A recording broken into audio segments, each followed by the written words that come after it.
fuma. Tawe mesi abiyati bona fofo. Mawa julungene kulungene nuwa o. Nabanyo, aine mafuma. Nobodo Igbo, aine mafuma. Ifeni ni boneme, nafane mafuma. O Igbo do, nani Igbo fu.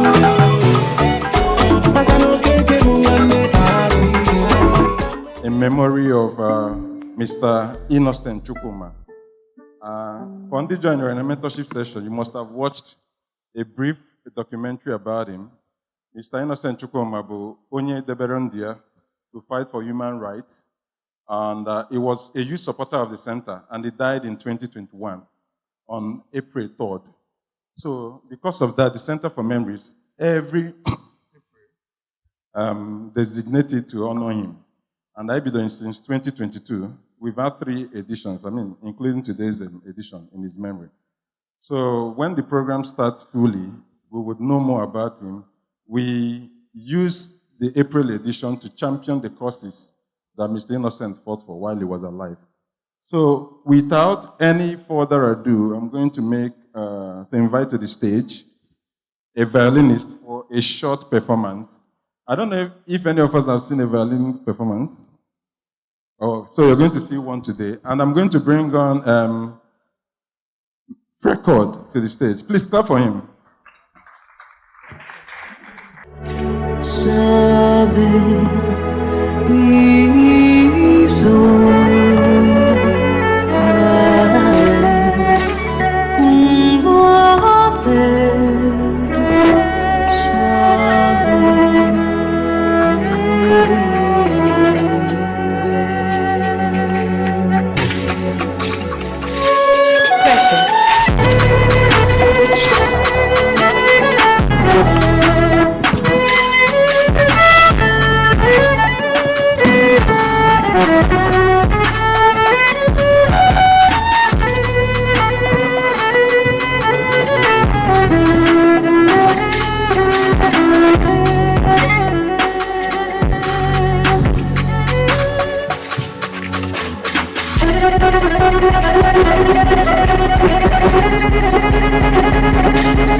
Did you not?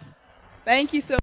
Also invite him one more time before the end of the program to also give us another one. So a round of applause for him, and thank you so much for that, Feko.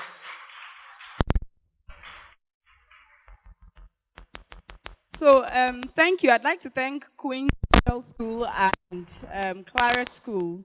You guys have been here before. Claret was here at 8 a.m.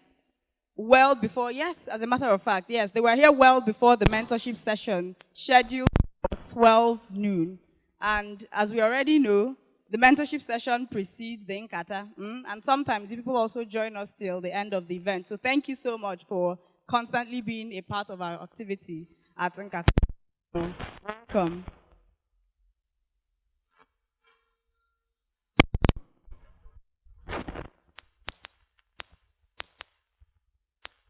So in April, last month, I'm sure you people were here, the same faces from March edition of our Nkata.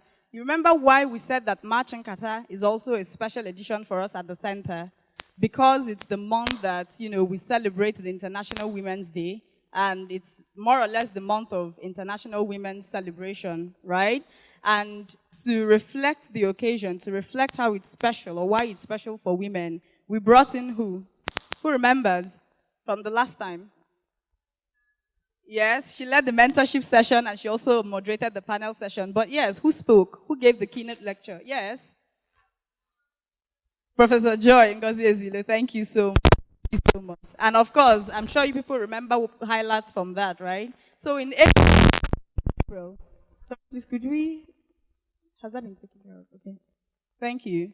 So in April again, right? April is also a special edition for us and for reasons that in the speech of the director for the Center for Memories and our esteemed board member, you will understand why April resonates with us in the way it does. So who can just quickly give us one or two highlights of the event for themselves? Yes?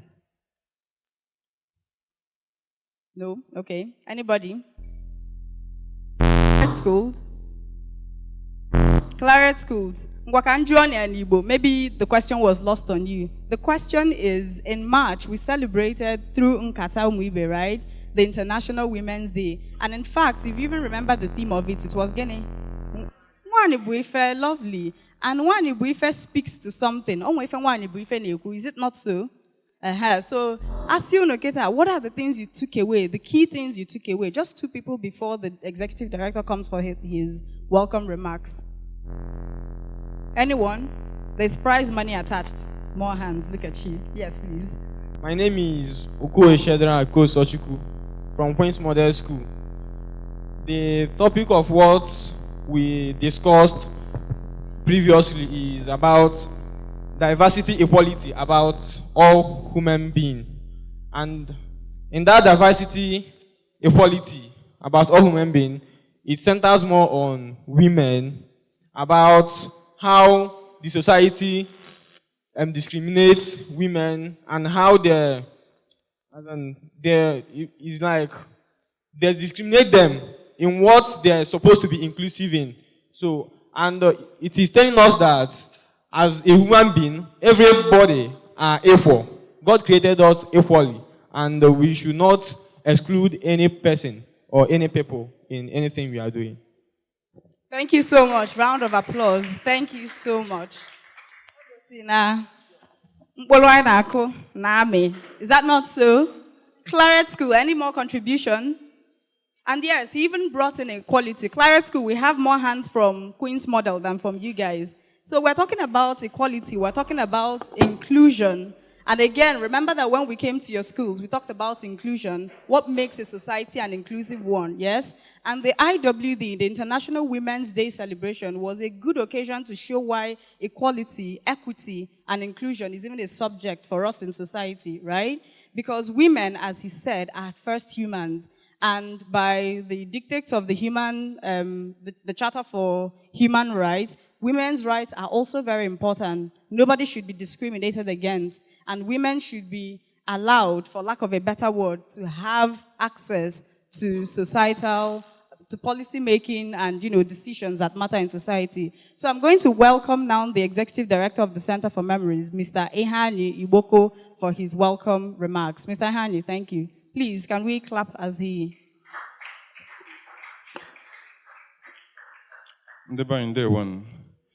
Good evening. If you're coming to the center for the first time, you're welcome. And number two, Nafande board, na management for memories. Dikunu Simaru, Nkata Umu Ibe, which is one of the programs in the center name. Ekuzobe Center for Memories to document and preserve Igbo history and culture. And as part of that work, Nkata Umu Ibe to discuss the issues concerning Ndị Ìgbò. And can I get the advance here, progress for, and among Nkata Umu Ibe, like I mentioned, for one of the programs. Then we have other programs, Nzuko, Moaka, the book clubs, and like this month, which is done in memory or in memory of the legacy of Mike Eja, The genre of music on and like you know, he's one of the foremost persons who documented Igbo folklores, and we do that to honor his legacy. He's still alive. He's 95 today. He's 95 years old today. So this month, later in the month, we're going to do a special event for him. And in June 18, I'm with Things Fall Apart Day for Chinua Achebe, and to celebrate the work, Things Fall Apart. So, Gunyere other programs, the Center for Memories Neme, to remind Ndị Ìgbò of our Igbo-ness and the need to continue to talk about who we are in different art forms. So, this special edition of Ńkàtá is done in memory of Innocent Chukwuma, who I mentioned earlier, even during our mentorship and when I introduced record, about the work he has done to advance human and philanthropy, amongst other things he has done in Igbo, Nigeria, and across the world. And the center would show just a 2-minute video to enable all of us to come to understanding of who Innocent Chukwuma is. So if you would indulge me, can we just take 2 minutes of our time to watch this clip? Cassie. History calls those men the greatest who have ennobled themselves by working for the common good. Experience acclaims as happiest the man who has made the greatest number of people happy. Karl Marx, 1935. If this definition of greatness is anything to go by, Innocent was indeed a great man, as his life's purpose was working for the common good and making the greatest number of people happy. Innocent Chukwuemeka Chukwuma was born on February 6, 1966, on the eve of the Nigerian Civil War, to the family of the late Pat Dennis and late Madam Ellen Chukwuma of Umodia village in Umuegbu Mpam in Ahiazu local government area of Imo State. In 1986, Innocent gained admission to the University of Nigeria, Nsukka, UNN, to study religion and philosophy. Upon graduation, Innocent moved to Lagos and joined Chima Ubani and Ima Ezeazu at the Civil Liberties Organization, CLO, working as a freelance staff. At CLO, Innocent built his reputation as a social crusader, and his love for this cause culminated in his winning the prestigious Reebok Human Rights Award in 1996. The award had a cash component of $25,000, which Innocent dedicated to setting up an organization that would focus on policing and law enforcement in Nigeria, CLEAN. C-L-E-E-N. At CLEAN, Innocent was responsible for pioneering and sustaining institutional research into law enforcement issues and introducing community policing in Nigeria. He was instrumental to the founding of several platforms and groups that were at the forefront of solving some of society's most intractable problems. Innocent was a man ahead of his time. He was a trailblazer, a man for others and selfless philanthropist. In January 2013, Innocent joined the prestigious Ford Foundation as the regional director for West Africa, the first Nigerian to ever hold that position. Under his transformational leadership, the Ford Foundation West Africa office supported critical work with government at federal and state levels. Innocent was a proud Igbo man. This was one of the reasons for the setting up of Oluaka Institute of Technology and the proudly made in Aba initiative with TBWA concepts. On the 31st of January 2021, Innocent retired from Ford Foundation after 8 years of meritorious service. Innocent's life was inspirational and momentous.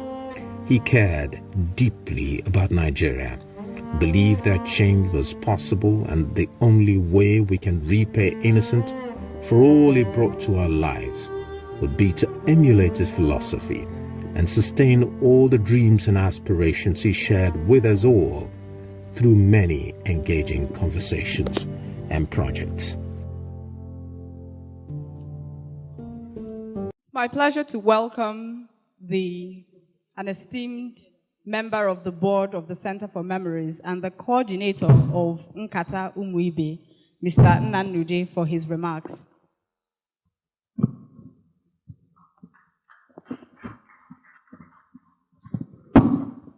May we please stand for a moment of silence in honor of Innocent Chukwuemeka Chukwuma.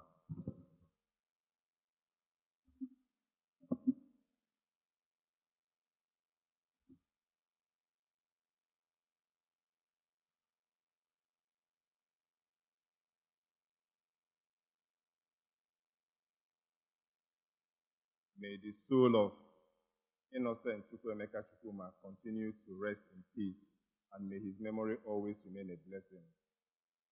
Amen. Just before I make my opening remarks, it will be important for us to note that some people may ask, why did we dedicate the April Nkata to Innocent Chukwuma? By the way, it's on April 3rd, 2021 that he passed away. And yesterday, I was in Lagos for a lecture series initiated by the Innocent Chukwuemeka Foundation, Innocent Chukwuemeka Chukwuma Foundation, and Clean Foundation. So I came in from Lagos this morning. Innocent Chukwuma was very instrumental to the setting up of the Center for Memories. As a matter of fact, the idea behind the center came up in a discussion he had with Ndidi Nguneli when they went to Kigali for an event and visited the War Memorial. And it was there that they challenged themselves and said, why don't we have a memorial like this in Nigeria in memory of the Civil War and Igbo memories? And then with a few other partners, the center became a reality. He was actually here on the day the center was inaugurated, and as we saw in his profile, at the time he was regional director of Ford Foundation, and the very first grant that this center received to take off came from Ford Foundation through the instrumentality of Innocent Chukwuma. So that's why we hold him in very high esteem. Now, the executive director has told us a bit about the center and what we do, and the significance of why we are here today. The center was inaugurated, like I said, in December 2017. And at that time, the plan was for us to have this place that would be a repository of Igbo history and memories. But you cannot create a repository without the discourse that goes with it. Most of us who grew up within the Igbo communities know that very frequently at the communities we gather. There are some names some people call in our own place, we call it Izuara, the village square, where we gather to discuss issues that matter to us in our local communities. And so we felt that beyond just having a structure where you can see, feel, and touch Igbo history and memories, we should also have a platform where we can discuss issues that matter to us as Ndị Ìgbò: values, culture, business, enterprise, economy, religion, language, you name it. We all know that the Igbo spirit is a very fervent one, and so there are many dimensions of the Igbo nation and the Igbo people that need thorough discourse, thorough conversations, and a broad spectrum of perspectives to drive it. And it was in that context that this Nkata Umu Ibe was initiated. And on this note, I want to specially recognize someone who gave us the first home for Nkata Umu Ibe. When we came up with the idea, the next question is, where will we host it? Because at that time, this place wasn't as good as it is now. And we started thinking of places. As soon as the man I'm about to introduce now heard it, then he was chairman of Enugu Sports Club. He said, bring it on. And he opened the doors of the sports club, and we hosted the first Nkata Umu Ibe there and subsequent Nkata Umu Ibes. So please join me in welcoming specially Chief Ben Etiaba. And we are always eternally grateful to you for that, because without him, there may not have been Nkata Umu Ibe the way we know it now. So, with that, we hosted the first one, Professor Chidi Nkalo. When you walk into this center, you will see the mural of previous speakers. So I'm not going to, in those days when I do this, I reel out the names of all the speakers and their topics. But it's become so long now that I will miss it. So, the first one was Chidi Nkalo, Igbo Ekunye, and it kind of revved up the Igbo spirit when he selected that topic and spoke to it, especially pointing out the role of Rangers International in bringing back the Igbo spirit immediately after the war. Some of us didn't know that.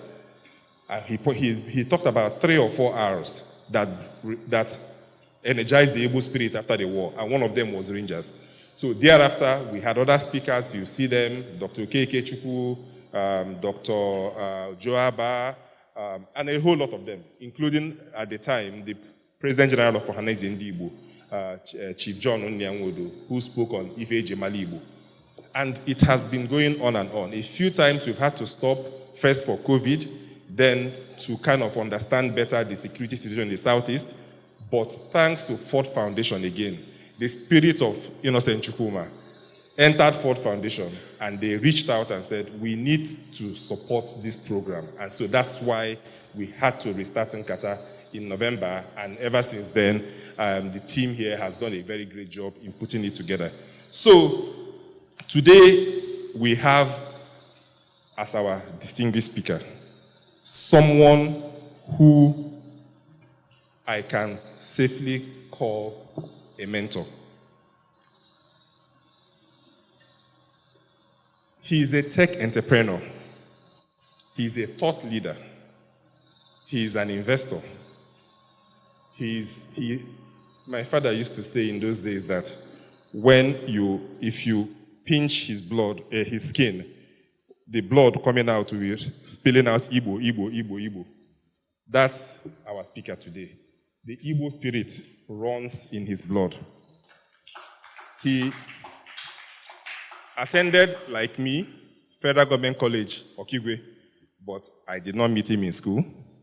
So that tells you how much of my senior he is. And thereafter, he went to University of Nigeria, Nsukka, and got a bachelor degree in engineering. He's also an alumnus of various schools: Harvard Business School, Said Business School, Pan-Atlantic University, Lagos Business School. And he's known across not just Nigeria, but Africa as one of the leading tech voices in Africa. He is the founder and chairman of Signal Alliance Technology Holdings, which is a diversified technology holding company with subsidiaries and portfolio companies in cloud services, tech consulting, fintech, and software development. But beyond his entrepreneurial ventures, Mr. Collins Onuegbu is an active angel investor. He also established Sasware as a corporate seed investment firm that's focusing on tech startups. He's a member of the Institute of Directors of Nigeria. He's a member of the Nigerian Economic Summit Group. He is currently the president of Harvard Business School Association of Nigeria.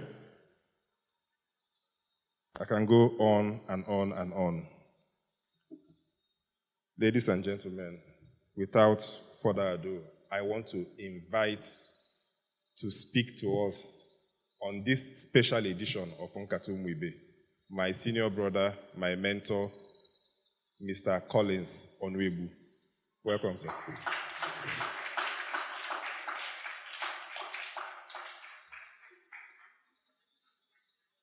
Well, good afternoon. Can you hear me? I wanted to be a pastor when I was young, but I didn't end up as a pastor, so this is my only opportunity to preach. So, but I'm still learning to use the mic. So if you can hear me, let me know. The people wearing uniform, sorry for, you're going to hear this twice. I was here 2 hours ago talking to the people in uniform. I'm happy you're still here, but it's very difficult to listen to a lecture twice. So are you going to survive? Are you going to be okay? Thank you. The rest of you is the first time, so it's better with you. Anyway, very nice introduction. That introduction, I don't know whether it's me. I'm not rich. I don't have money. I'm not known in Africa. But I went to school. I went to school at Nsukka. I went to Federal Government College of Okigwe. I've gone to a few more schools.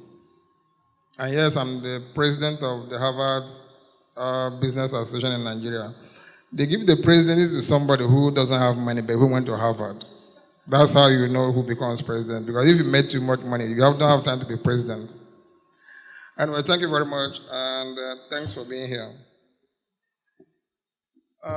I was here 4 or 5 years ago to be a moderator. 3, 4, it looks long ago.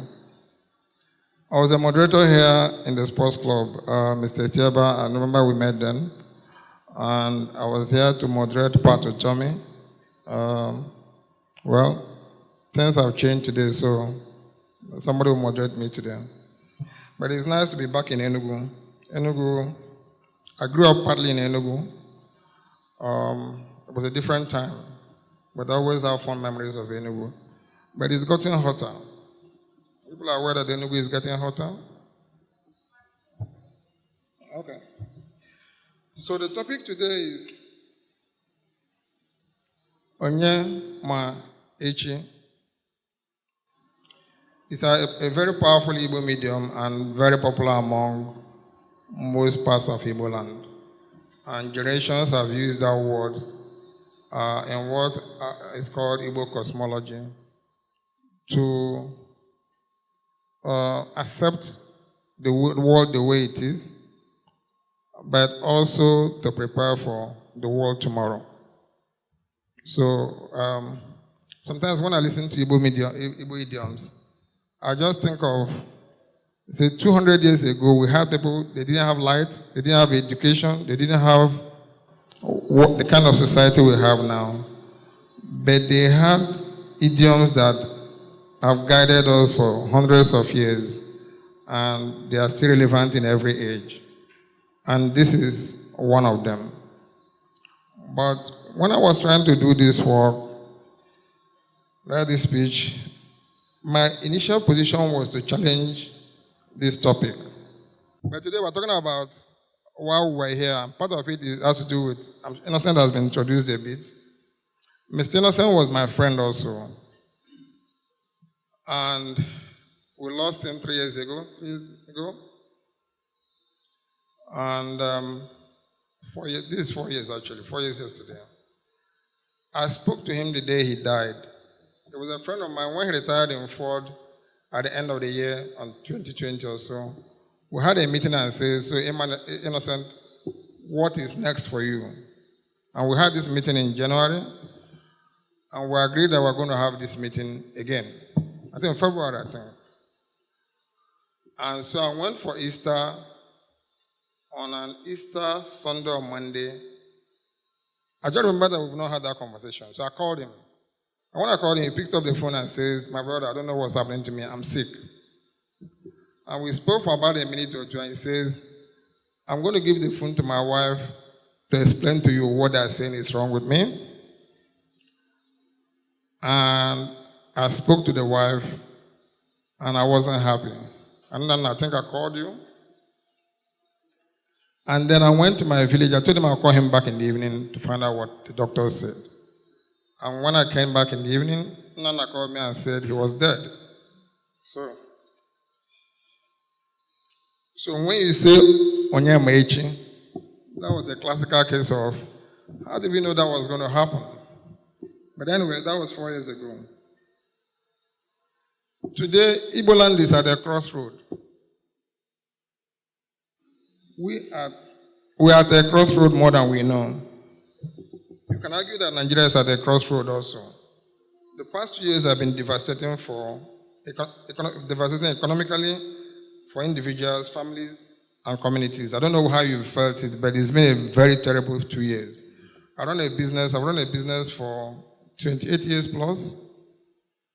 These past 2 years have been the most difficult in the business of my company, and I'm sure it could be the same for a lot of people here who are one sort of business or the other, or even outside business.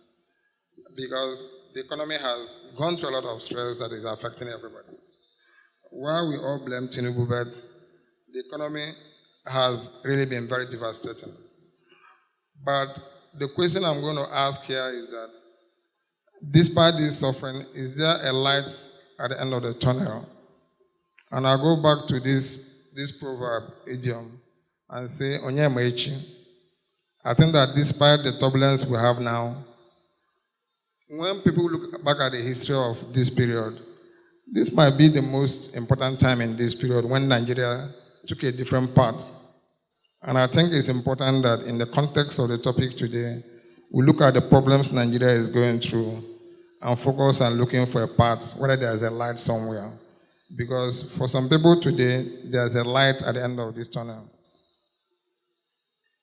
The world is also at a crossroad. The United States was once the beacon of hope and democracy, and everything worth yearning for. So every child wanted to go to America. Everybody wants the golden fleece, because America provided a lot of hope for the world. But when you look at America today, it could have been a movie, scripted movie. America sounds like a third world country. America sounds like a banana republic.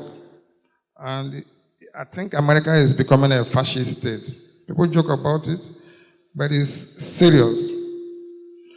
When that kind of thing happens to the leader of the free world, a leading country in the free world, people are beginning to look at what happened in the 1930s. And in the 1930s, this kind of thing happened. And it ended with a world war in 1939. Because a country that thought it was very superior to the rest of us in the world wanted to flex its muscle. And in flexing that muscle, it destabilized the world order, and it led to a war. So everybody should watch out for what is happening in America today, because these are unusual times.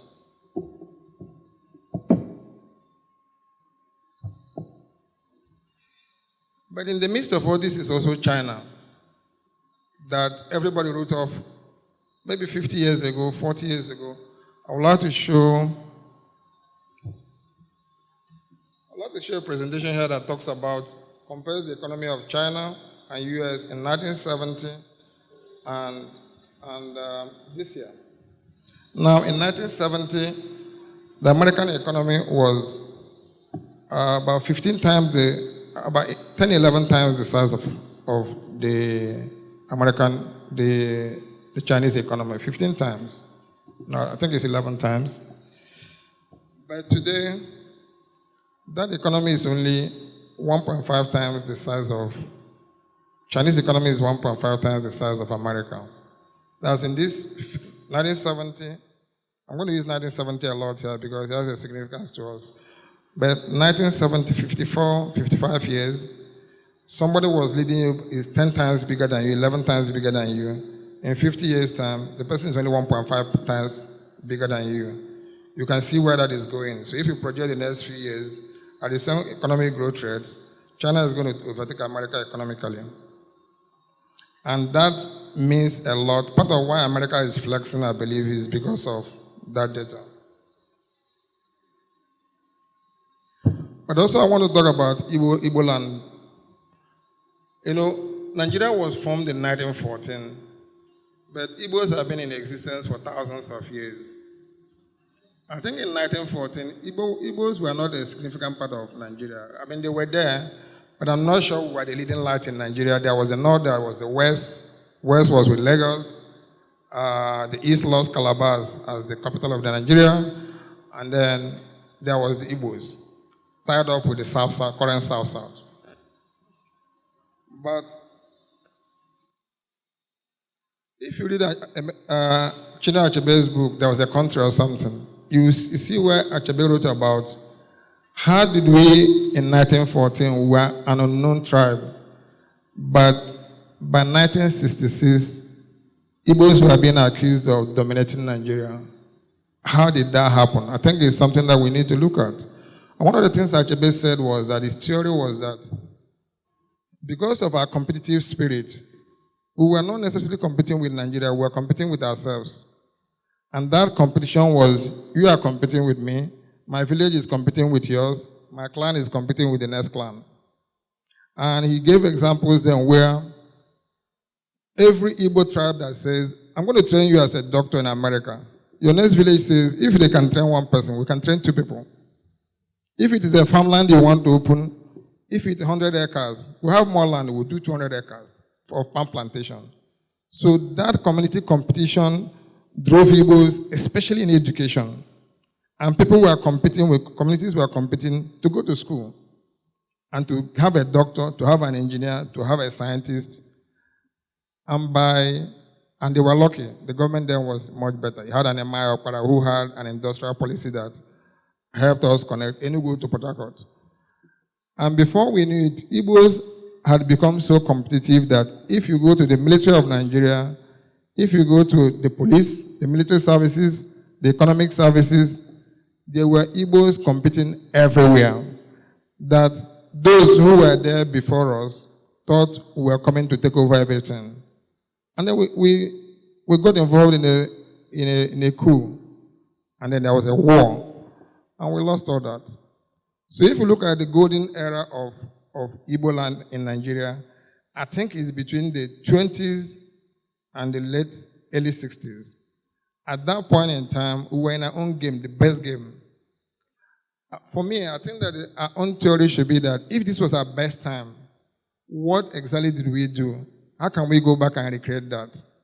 Because the Igbo land I see sometimes today is of a people who are defeated and who are blaming everybody and not ready to reset themselves for work. I think I also have a slide that talks about, the regions in Nigeria and their GDP. Is it this? Okay. If you look at that slide, I tried to compare I'm looking for the economy of Nigeria in 1970 again and last year. And I also wanted to compare the economies, the GDP of the countries, the different sections of the country, especially the Southwest. In most of the things I'm putting here, I'm concentrating on the Southwest. And my reason is that if there's any competition, I'm not saying war or something, if there's any competition to be had in Nigeria today, I think it's a competition between the Southeast and the Southwest. Because even by DNA, but I think that we have some relationships with them. There's a theory about Igbos and Ifa and other stuff. But I think that if we want to look for somebody to compete with, to reset ourselves, it's the only tribe we can look at is the Southwest. And look at how they've done.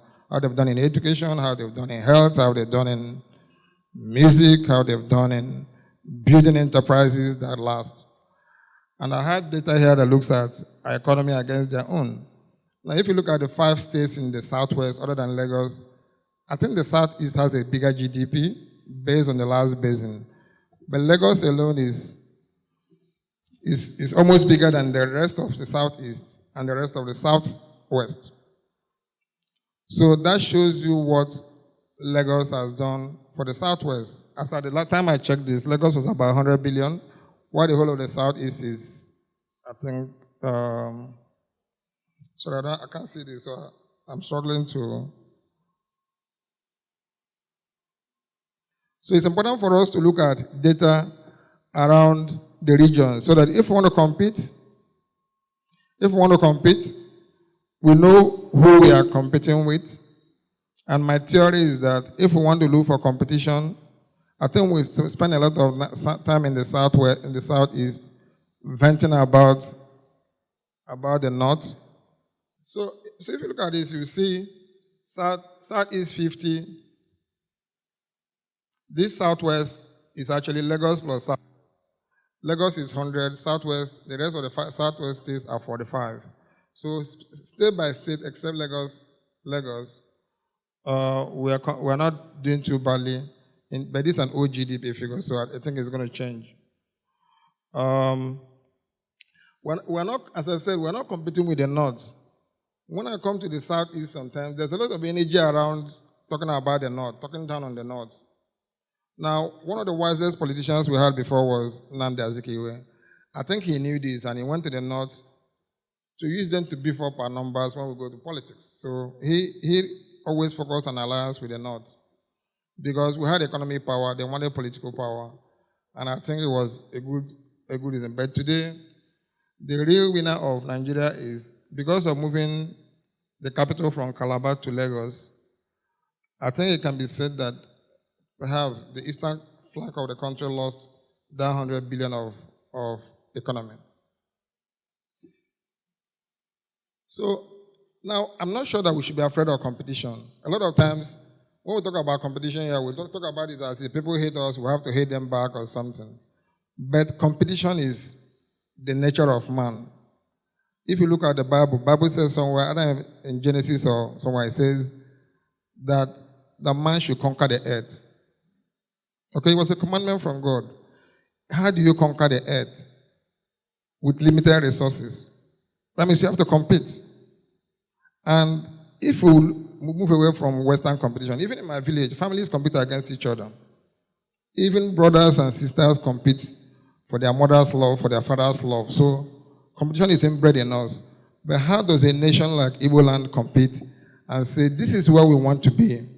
Because we are not alone in a country. We're not likely going to be alone for as long as possible. So how do we make sure that if Nigeria has a finite resources, how do we make sure that we are at the top of our game to the point where we get the best for our people? And knowing that as we are trying to get the best, other people also want to get the best. And one of the ways of making sure that you get something sometimes is to prevent the other person from getting it. That's the nature of competition. Competition is not fair. If you see all the crises in America today, where you tariff me, I tariff you back, it's a competition for resources. That's just what it is. Somebody has to lead the world. America says, I'm going to lead the world, and I'm going to do everything to make sure that you don't lead the world. Now, I think that we misunderstand that in our own sphere. When that happens, we start talking about those who hate us. Nobody hates you. I mean, people can be envious of you. People can want to make sure that you don't get something. Okay? But as for the issue around hate, competition is not hate. And I think that one of the things I want to leave here is that, with you, is that competition is not hatred.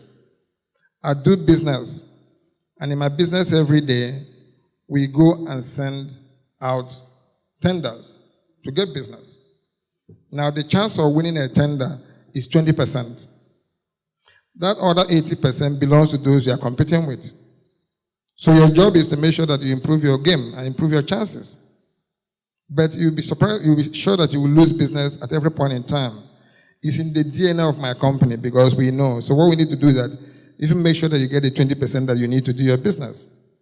Because you're not alone. So as a country, as a sub-country, as a sub-national, Igbo land has to think about how do we compete in Nigeria. We did this before in the 40s and 50s, and we were supremely successful. And we're not looking for haters or those who hate us or those who don't love us. But we competed, and we were in a game. One other thing I mentioned here was that, what do you think will happen the day the GDP of America passes the GDP of China passes the one of America?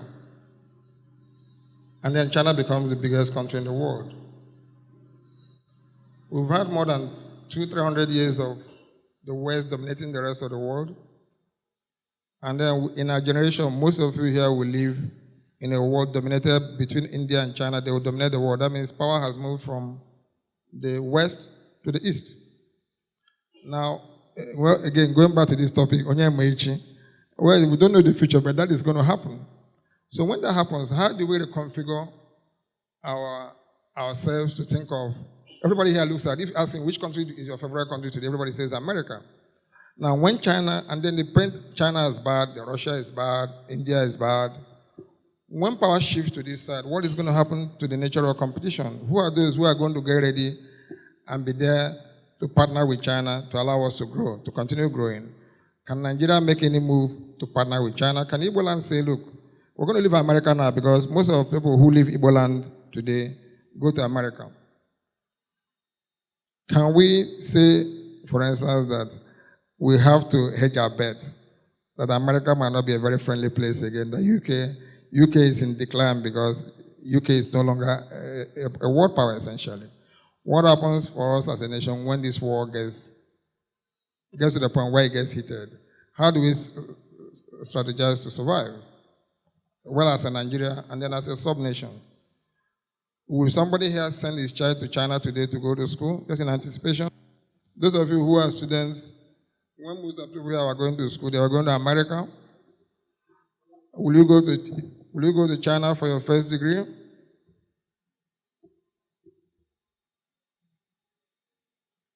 So I've talked about the regional distribution of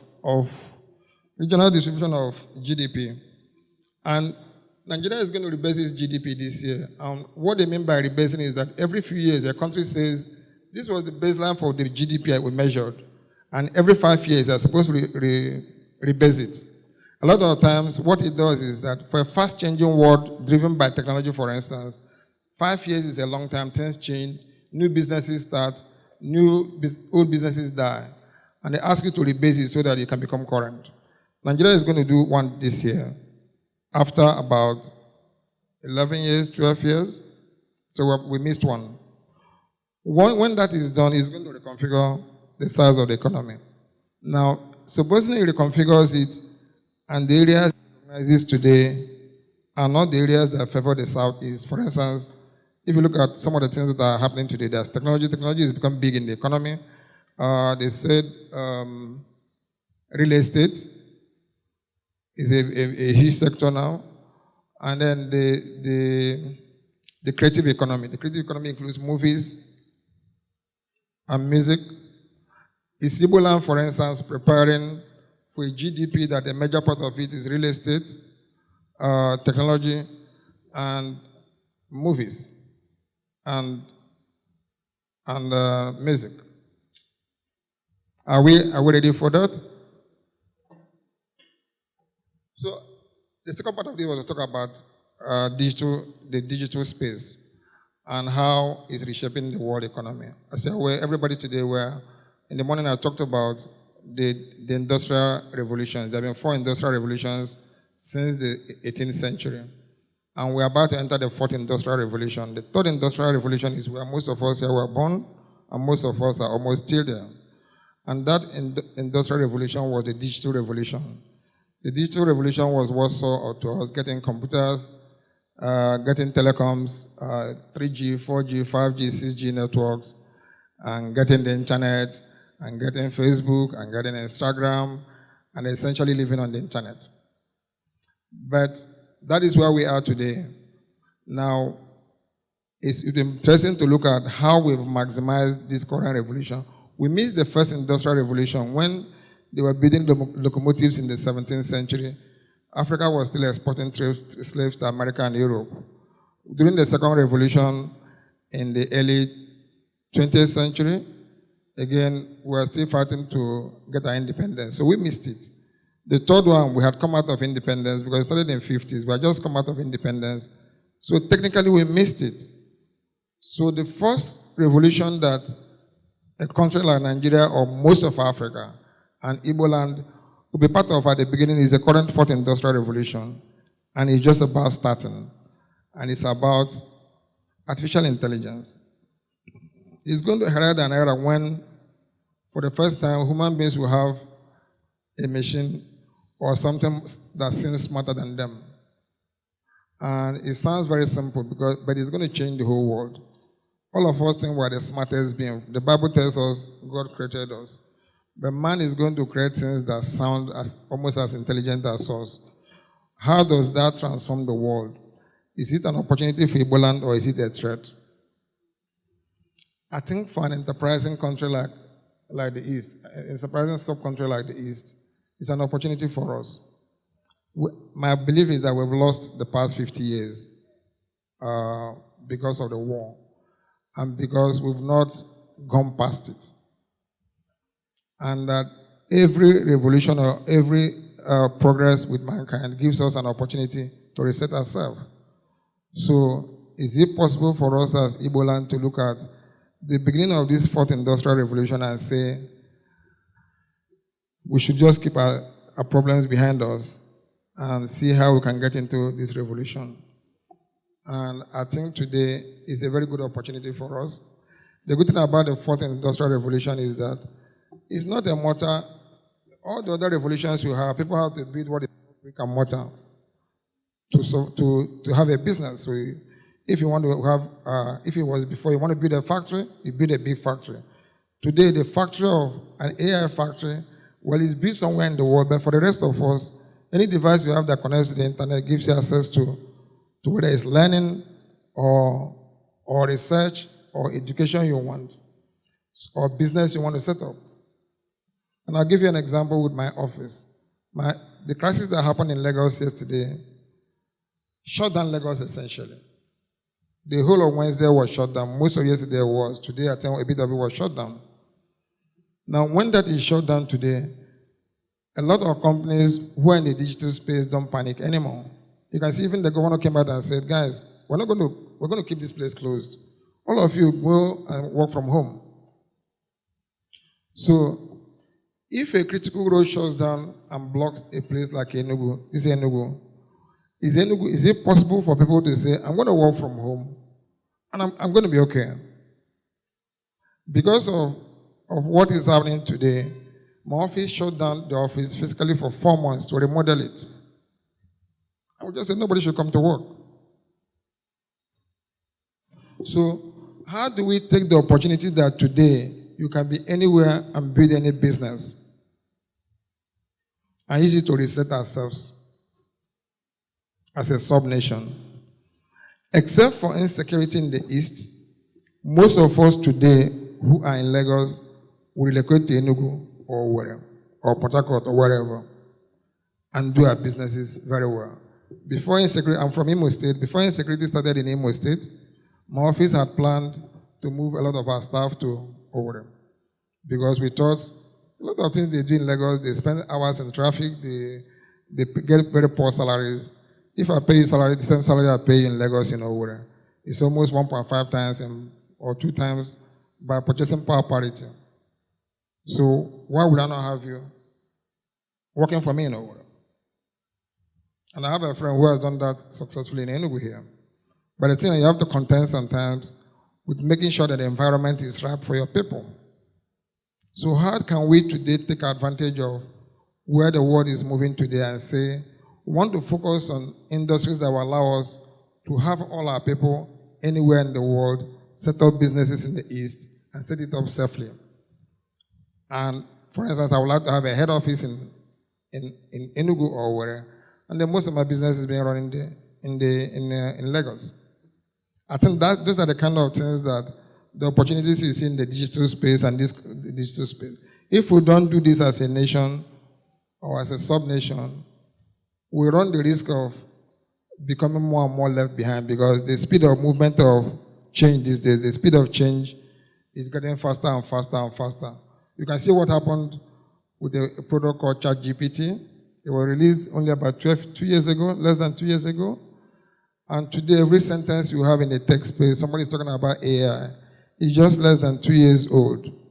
So I think it's important for us as a nation, sub-nation, to look at ourselves and look at, if we are going through this period, what are the options for us? But in trying to be competitive, I know my time is up. I'll try and close. To think about what are the opportunities for us to prepare for this world. Supposing we decide today that we want to play in the digital space, we're going to change ourselves, we're going to transform Igbo land. I'll ask us, so what are the competitive advantages we have? What are the things we need to do that? And I'm sure I had some graphs that I talked about. What is our capacity for, what is the capacity? So if you look at what drives America to do or China, It's driven by STEM education, it's driven by scientists, it's driven by universities, it's driven by entrepreneurs. Now, if you want us to frog leap where we are today, how do we make sure that we are producing the right kind of graduates from school? We have the right number of universities to compete, and a certain percentage, at least a certain percentage of our people finish university and they do certain degrees to allow them to fit into the digital space. So perhaps one of the things I would like to work with our Center for Memory is to look at how do we get data around how we are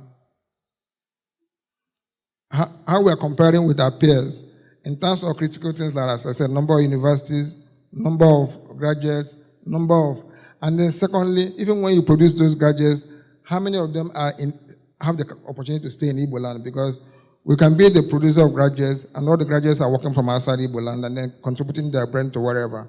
And then we're talking about getting money from remittances. So if we can work on a project to look at, if we want to survive and get back into corporate Nigeria, for instance, what are the things that we have to prepare Igbo land for to allow us to jump and then get into this revolution? I think it's a question I would like to talk, so that if we talk about tomorrow, we can now know whether tomorrow we're going to be surviving tomorrow. Otherwise, we run the risk of leaving ourselves, leaving further behind, because there's an Igbo saying around that when you wake up, it's your morning. The problem with that is that if you wake up today, the person that woke up 2 years ago is not his morning, and both of you are in the same world. So as an Igbo nation, we cannot start thinking about whenever we wake up it's our morning, because it's not morning for every other person. And in a competitive world, you have to be awake, because there are many mornings. So don't wake up in one morning and think that that's the only morning. There's another morning today that is the fourth industrial revolution. We were asleep in the first one, we were asleep in the second one, we were asleep in the third one. We can also sleep through this fourth one. But we can decide today that there's a new opportunity for us. It's a new time, it's a new morning. Everybody has reset. Let us get into this. But if we have to get in, really, we have to run faster than others, because we have left a lot of room behind. Thank you very much. Thank you very much. Thank you so much. And now we're getting ready for the panel session. Please, we're talking about the digital age, opportunities and prospects. And while many of us here are connected to the internet, can we please share posts about the event using the hashtags Nkata Umu Ibe and Center for Memory across social media handles, Facebook, Instagram, and Twitter? Thank you so much. The panel session will be moderated again by Bistana Nude, our esteemed board member and coordinator of Nkata Umu Ibe, and he needs no introduction. Please, another round of applause for our speaker. I think he has touched a couple of subject areas, and we will touch on some of them just by way of having him expatiate a bit on some critical aspects that he has highlighted in his lecture. Thank you so much for what you have shared with us. The topic, Onye Ma Echi,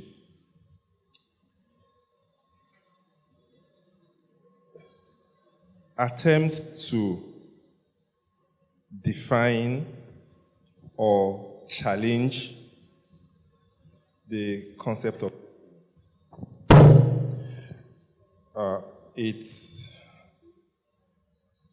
gives a people an opportunity to recreate their destiny. But that's why I like what you talk about cosmology. When you deep dive into the question around Onye Ma Echi, it's supposed to elicit an energetic drive to challenge your destiny. And during your lecture, you attempted to highlight some areas of Igbo competitive advantage. You didn't push it too hard, but we'll try to do that now. But I want to ask, the Igbo competitive advantage you referred to, how future compliant is it? Is it trapped in destiny?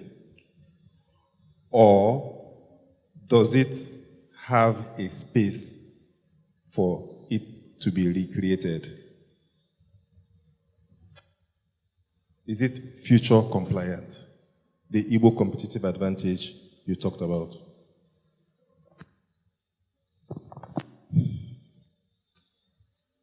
Look, history is made up of so for instance, the Roman Empire, right? The Roman Empire was there for a very long time, and Rome was the center of technology. Rome, do you know that before Christ was born, Rome was building roads. Roman Empire came up to Mali and all that stuff. So they built a huge kingdom that was most of Europe and North Africa. And then a decline came, and the Roman Empire disappeared. If you look at Europe, all those small countries, from Spain to England, you can imagine how small England is. And at the point, England was ruling the world. The major thing that made England to rule the world was, first of all, they were daring. And luckily that time, nobody knew how many they were, because they were actually very few. But they dominated the entire world. They came here in Africa and trapped us and just captured us and sold us as slaves. Now, that was a different time. So we've always had empires and opportunities for countries to move up the economic ladder. And to be fair, there's no country that doesn't have a competitive advantage. But the thing is that it's time-bound sometimes. I think the opportunity for empires or even nations is to say, look, when times are changing, the competitive advantage I should have is that when times are changing, first of all, I recognize it and change with the times. And in most of these countries, if you go over time, it's always around education. So if you look at Rome, for instance, there was an educated elite. If you look at England, there was an educated elite. If you look at, even when Nigeria was doing well, there was also an educated elite. Those people can help people think, the nations think, and think ahead of time, and are able to say, if the world is changing, how can we change? And as I said, what is happening in America today is, I think, is more of fear, because Americans are beginning to find out that another country has learned all the things they've learned, most of the things they've learned. They are doing it better, they are more in population, and they look at history and say, if we don't take time, this is going to happen to us. But as Igbo land, if you think about the time, we have some kind of advantage in Nigeria. As I said, we could compete. Naturally, Igbos are very competitive. Naturally, I don't want to say we're individualistic, but we believe in Achi. Are you aware that Igbo people are the only people in the world who says, if you don't like your personal God, you kill him and replace him? I don't think there's any other culture that allows you to kill your personal God. You need to understand what that means. Every other people in the world, we have a superior God, right? But every other group in the world, when they have seen a God, they deify them. What does it mean to kill your own God? It means that your destiny is in your hand. So, with that in mind, it means that we are prone to change, we are prone to see the future. If we go in one direction and we don't like it, we change our destiny and move in another direction. That is a very adaptive nation. But for that to be an advantage for us, it's important for us to understand that that is what we are. It's not about being individualistic. It's that when the nation says we're going this way, we ask our God to allow us to go that way. And if he doesn't want us to go there, we'll find another God. I don't know whether that answers you. So I'm not sure I answered your question directly. But I think it's the kind of spirit we have as Igbos that will allow us that when something is changing, it's easy for us to change. And I'll give you one instance. In Nigeria today, when everybody knew Buhari was bad. When you talk to most Igbo businessmen, they say, if Buhari is bad, Buhari is good. As a businessman, I'm okay. That I know how to survive, Buhari good or bad. It's part of that spirit. I'm not sure we've done it well collectively for a while, but I think it's there for us. So I think the question is, how do we reset ourselves to go back to our competitive spirit and then know what is happening in Nigeria and then move forward with that? Thank you. So my understanding of your answer is that yes, we are future compliant. We can be future compliant. We can be future compliant. Yes. And in doing that, I hear you call for us to build a modern economy, a modern Igbo economy. Succeeded, from what you said, up until 1966, using our competitive spirit, to build a thriving economy, and we had a political leader that drove it at the time. So I hear you talk about a modern economy, a competitive economy, and a thriving economy. But I was surprised. You gave some examples: America, China, now the Roman Empire. But most Igbos say that we are more like we're a diaspora nation like Israel. I'm surprised that in your lecture you didn't make any reference to Israel. So I'll make you do that now. How can we, as a people, mirror the Israeli model of building a modern economy at home while excelling abroad?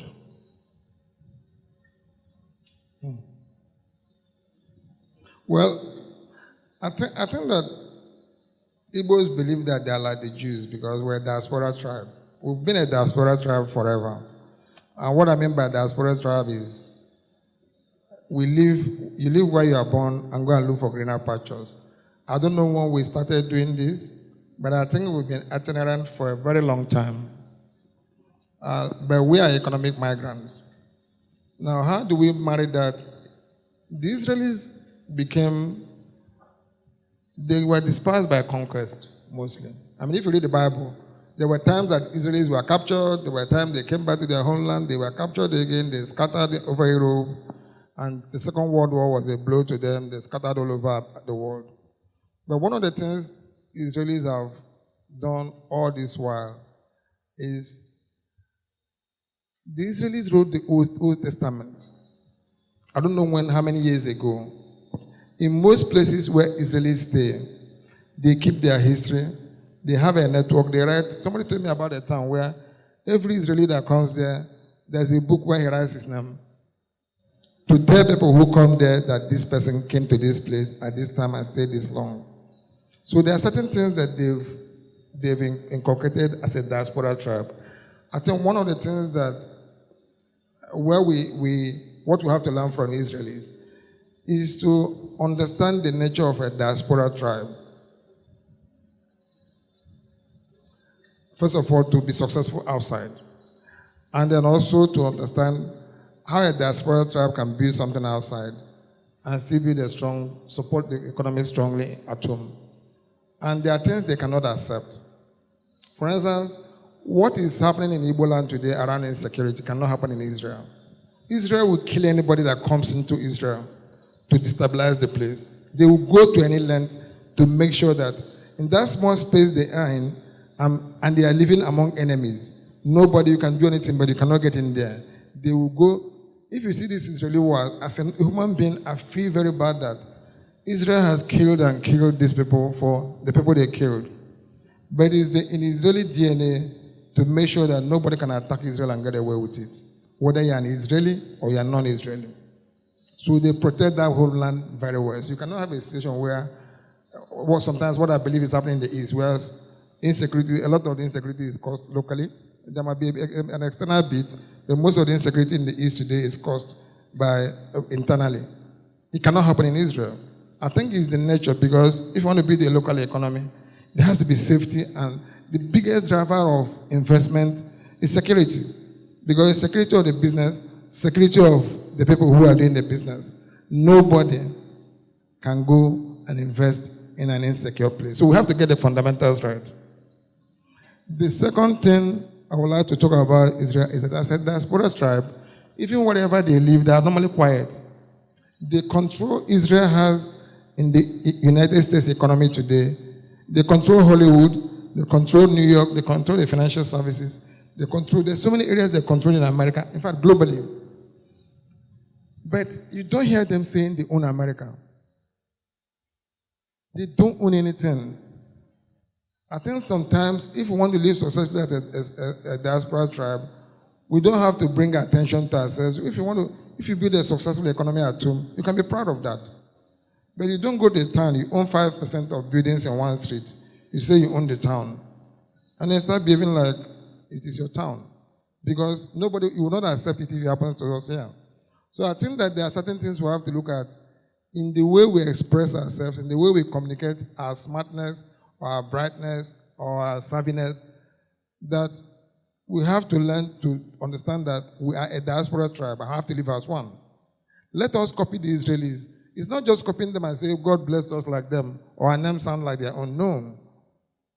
It's a lot of hard work to maintain that strategy, that anywhere they are, they protect themselves, they go under the radar, and then they focus on what they came to do. And anything they get, they use it to help the homeland. But at home, they make sure that the homeland, number one issue in Israel is security. And real security, not phantom security. I don't know whether that answers your question. I think it did. I hope so. I hear you say, yes, we can build a modern economy. We can. Local economy. We can excel outside of the homeland, but you don't have to stick it in the face of your host. You don't have to do that. No. Now, still talking about... But even before, just before I leave, I think that, as I said when I was speaking before, this industrial revolution, from the digital revolution to the current revolution coming up now, is suited for the nature of the Igbo person. Because everything has gone digital. As I said, a few years ago, I went to MTN to lobby that they put a mast in my village.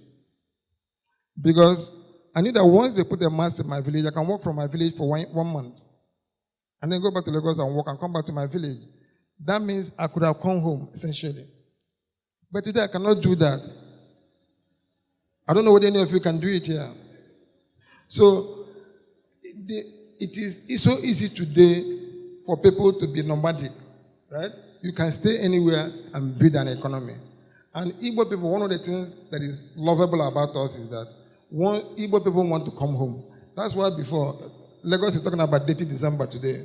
There's been dirty December in Igbo land forever until insecurity stopped it. So it's always been our culture that we come home. So it's easy for us in a digital economy to actually come home and work from home. I have somebody in my family that works in UK. The company gives them work from anywhere you want to. Anywhere you want to go, just go there and work from there. But come back to UK and spend a certain number of days. That is a good thing for a diaspora tribe. But why is it that we're not coming home? When you talked about dirty December and homecoming, do I take it that you're also advocating that we should begin to commercialize our homecoming? I think we were commercializing it before. Because, as I said, I'm from Imo State.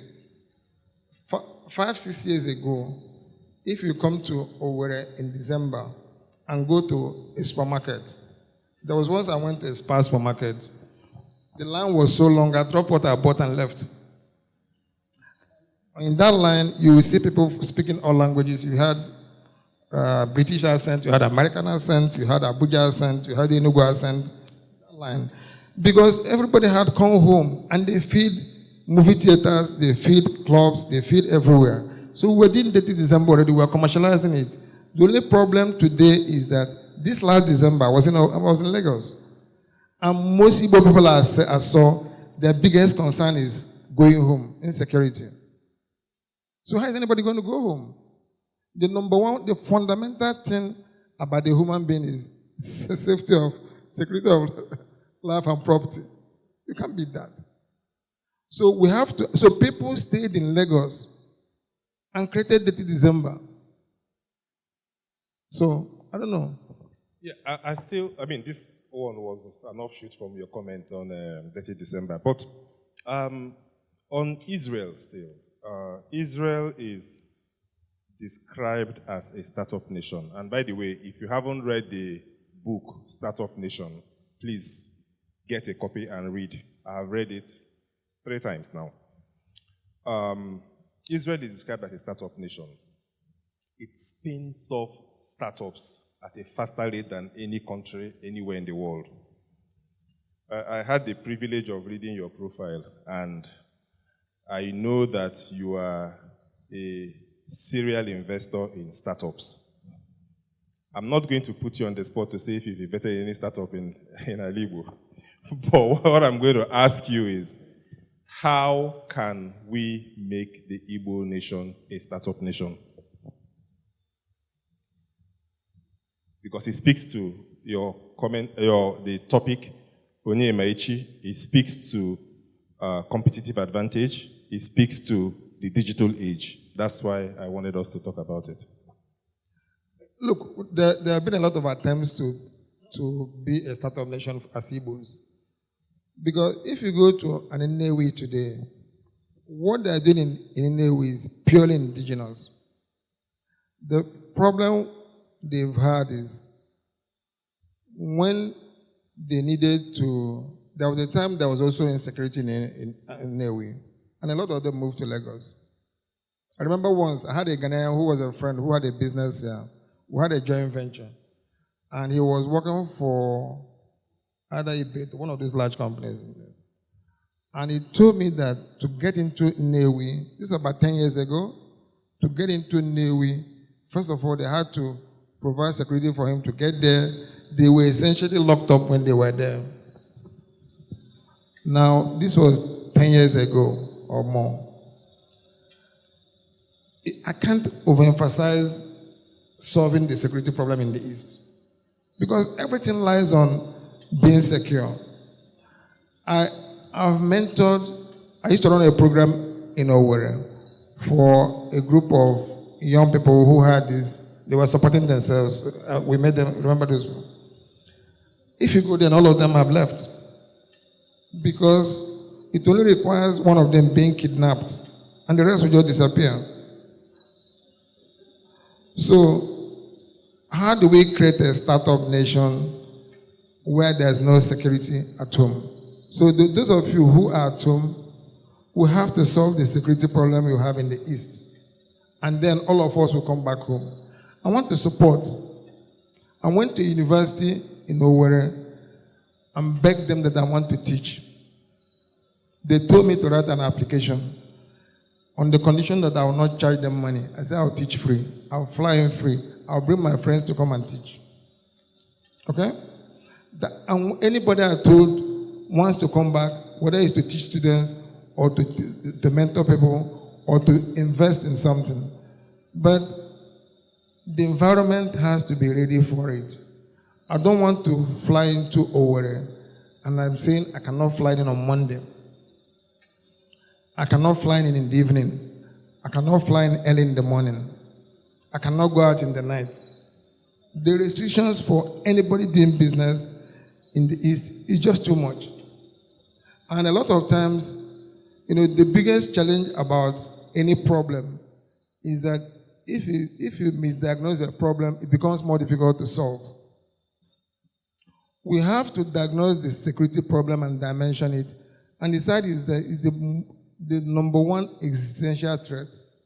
If anybody was competing with Igbo people today, for me, the best thing would be to keep Igbo land the way it is, so that you don't wake up. So think about it.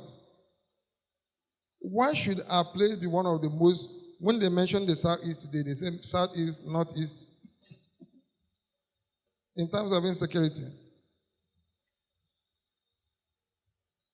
So I hear what they're saying.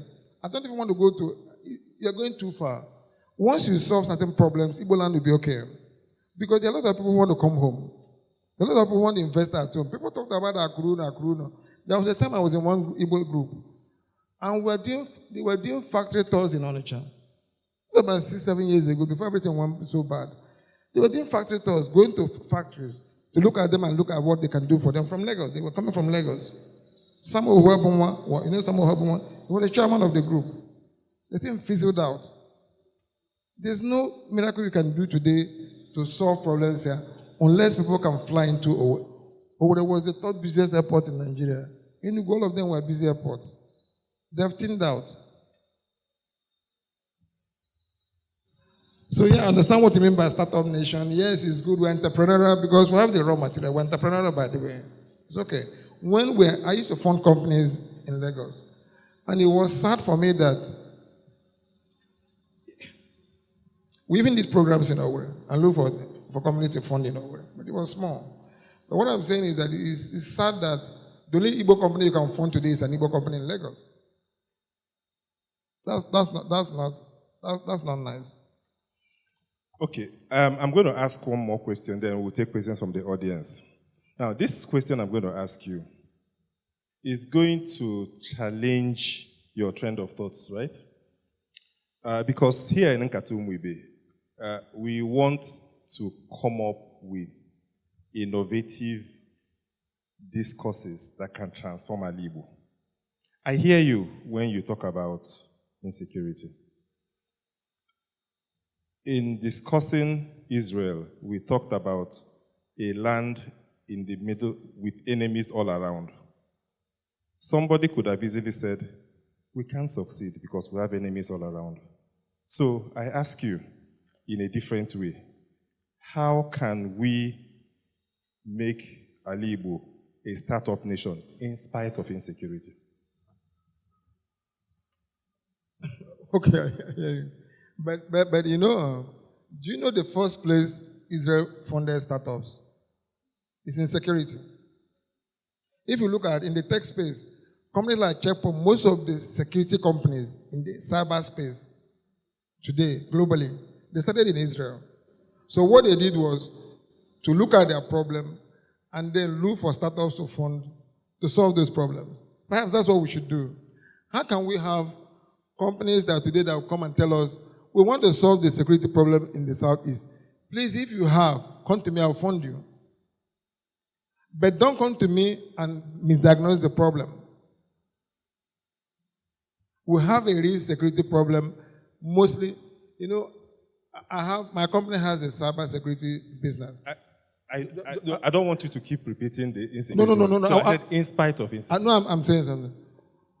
Now, most times they say security is 80% internal in every respect, and then 20% external.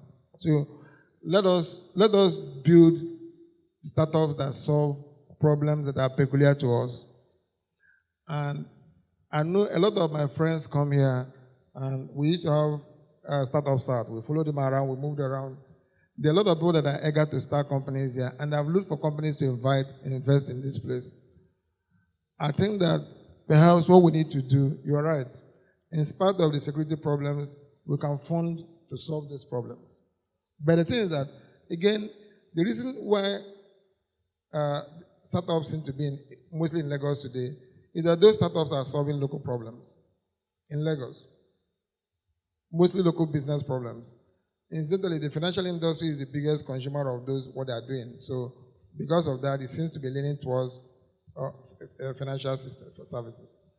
But the most important thing is that any town or any person that can identify that this is a problem I can solve. As an angel investor, by the way, you don't give anybody free money. What you do is that you look for business that has the capacity to grow and invest so they can recover your money and invest in the next person. So it's not angel as in a throwaway money.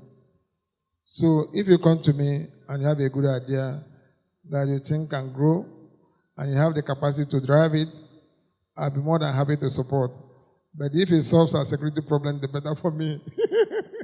Okay, so at least we have a commitment from him to fund startups that will solve not just our insecurity, but other local problems within the Ali Igbo.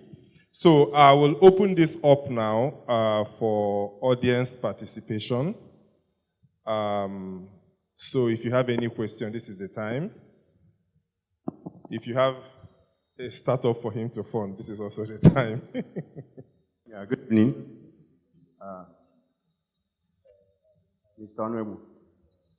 Yes, sir. Of Signal Alliance. Good evening. How are you, sir? Sorry I'm a bit late, but still talking on the digital space. And in spite of insecurity in the Southeast, I believe that since most of the payment platforms, Flutterwave, OPay, MoneyPoint, Kuda, Remita, are all Lagos-based startup companies. In spite of the insecurity in the Southeast, since digital space is actually a space that occurs in the cloud, there thinking that successful tech companies like Signal Alliance that are Igbo-led, I knew you in Lagos for a long time, done very well. Is there a plan that you Southeastern tech hubs have to help the young people in the Southeast to get into this flurry of digital platforms?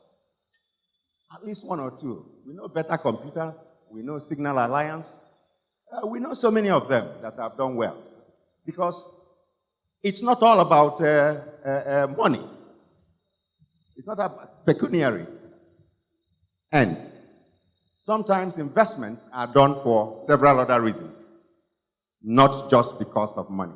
So what plans do we have? Because we have some of the brightest minds in secondary schools, in the universities in the Southeast, that can drive this. There can be termination end, like Indians, for telephone calls from around the world. Thank you very much. Okay. I cannot talk for the companies they are talking about. My company is a small, modest company in Lagos, so I don't know. When you talk about very successful companies, I don't know whether we should be counted as one of them. But let me tell you what I've done. As I said, I always wanted to set up business in the East. And a few years ago, we started a program again in Owerri, because Owerri is my village town. This man, I think I'm from Owerri, but I'm from Owerri village town. I'm from a village around Owerri. So the program we started was that we'll move some of our staff to Lagos, to Owerri, and then on the basis of that, we can see what we can do locally, but at least they work for us from the East. And I thought that maybe we can move 10%, 20% of our staff to Lagos. And we started the program. And right now, the best data scientist in my office lives in Owerri. It's a married lady in Owerri that's been with us for about 4 years. So in a way, that doesn't. The second thing I've done in Owerri is that I thought it was better to partner with institutions. So I went to Futo, as I said, I went to Futo and applied to be a teacher so that I can teach for them. Because in Lagos, I'm a member of one of the schools in the Pan-Atlantic University called Enterprise Development Center. I was actually their third member. Right now, there are about 5,000 members or something. And I became what they call an entrepreneur in residence. So I spent 1 day in a month to go there and teach small companies. I did it for a number of years. So I got to Owerri and found out that Futo has an enterprise development center. And that was why I went to volunteer to teach. So I told them I'm going to try and transform this place. Because one of the biggest engines for growth in Lagos today is the Enterprise Development Center of the Lagos Business School. Because it's a center that gets funded to teach small companies how to build a business and use people like us as coaches to coach them. I got there and we're thinking of how to start, and we started by offering to create a competition. And so we wanted to fund an entrepreneurship week in Futo, and we're running it for 5 years now. We take those who, there's a program they do called Entrepreneur 101 or 2 or something. I don't know whether anybody has gone to one of those schools here. They do it in their second and third year, or their third and fourth year. And we studied the program and set up this competition. And we told them to set up company. This is not you win. We told them to set up company. So you see students will set up a company, and then they will come and pitch. And then there's whoever won, we offer them NYC, we offer them funding. So some of them are working in my office now. This year, we went back to them and said, we've done this for 4 or 5 years. It's not good enough. We don't understand what they are doing. I flew the head of that center to the EDC in Lagos and got her to meet the head and say, this is how an EDC is supposed to be run. Your own is very terrible. And we agreed to transform the program, the center itself. I believe that if we can transform that center, it's an engine of growth for entrepreneurship. In addition to that, we offer them to build up a center of excellence in AI, and we sent them an agreement. I'm hoping that we're going to sign that agreement this week. So we'll launch a center of AI, an AI center in Futo, in Owerri. We're hoping that it will be the best in the Southeast. And then we're running the entrepreneurship program. I believe with those platforms, we can influence entrepreneurship in that area. Because coming here on your own sometimes is very difficult. You have to look for institutions to partner with. So partnering with Futo, who I think is a very good school, among the Southeastern schools, I think is a good place for me. I'm hoping to drive that program to the point where Futo is known as a center of entrepreneurship and as a center for artificial intelligence. That's our plan. I don't know whether that solves your problem. Does it answer your question? Mr. Onuegbu, I know you are Engineer Onuegbu. I don't know why you are answering. I don't have a title. My name is Mr. Onuegbu. It's okay. Okay, thank you so much.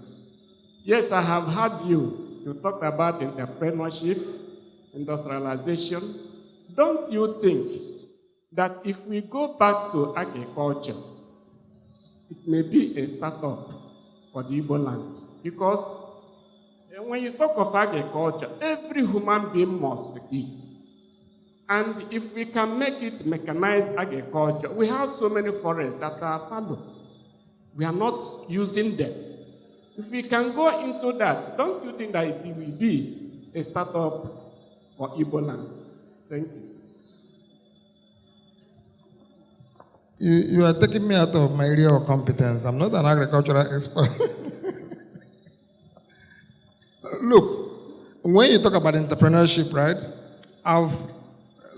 When we do this challenge in Futo, a lot of them that their project is agriculture. If they win, we give them prize. But I'm not an expert in that.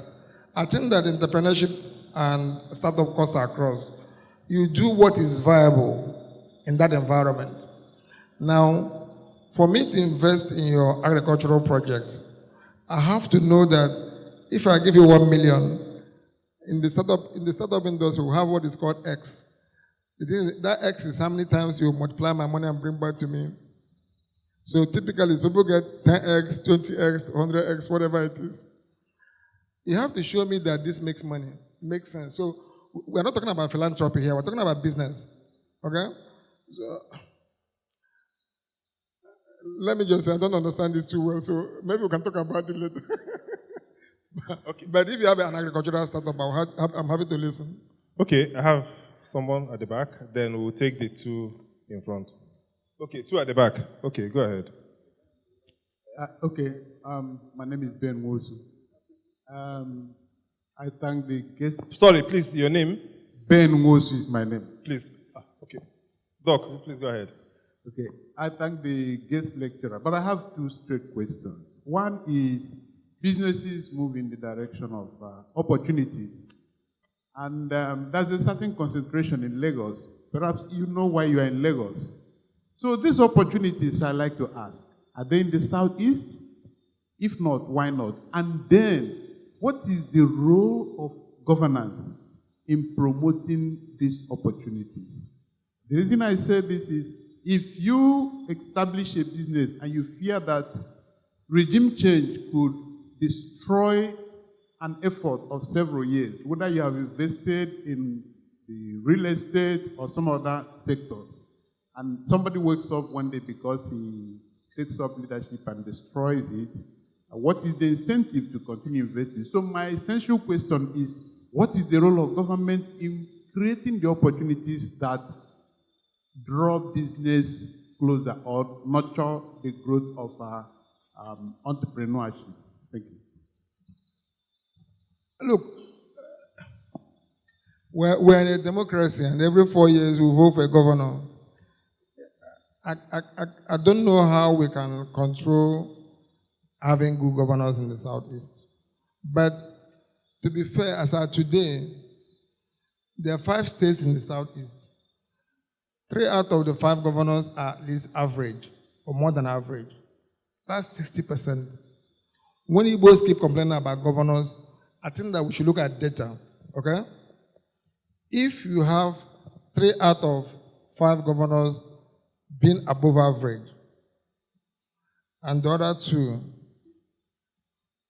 I don't know where they are. Don't worry, I'm not going to ask you. Don't ask me. But the thing is that it's an exercise you can do on your own. Think about the Southeast today and say, this governor, is he average, above average? In my own estimation, there are about 3. There's one that I think is average, mostly because it's not been defined properly. And there's one that is slightly below average, unfortunately for me. But so if you think about it, we have to work with what we have at the moment. And those who are, like the governor in Enugu State, I think is above average. I'm not a politician, sorry, I don't do politics. But I think it's above average and it's somebody that you can work with. I think Enugu should maximize when he's around to get to the point where, I came in yesterday, the roads are good. They said the side I stayed in. There's a lot of effort. When he became governor, I was happy that he called business people from Lagos and everywhere and said, come and help us build this state. And people answered. I came. Okay? So this is the thing I saw. That was an opportunity for me. I couldn't do it. So we need that attitude of people asking Igbo people to come back home and invest and make it easier for them to invest. I think part of the problem we have with governors is that sometimes in the East here, I have an Igbo elder who is like my mentor in Lagos.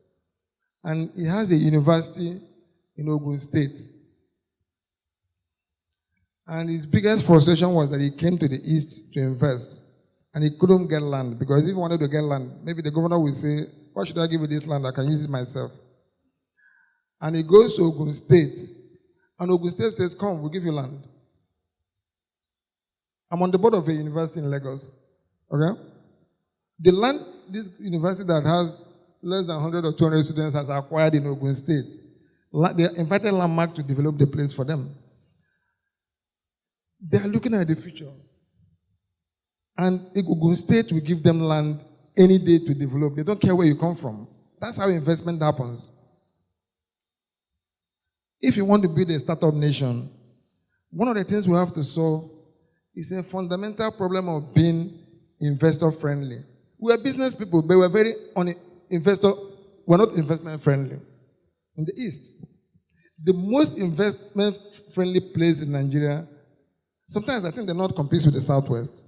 Because as insecure as the North is, if you walk into most governors in the North and say you want to do agriculture, they will invite you to come and talk to them, no matter where you come from. I was in a meeting on Saturday, and I will not mention the state. Now, when Landmark had a problem in Lagos,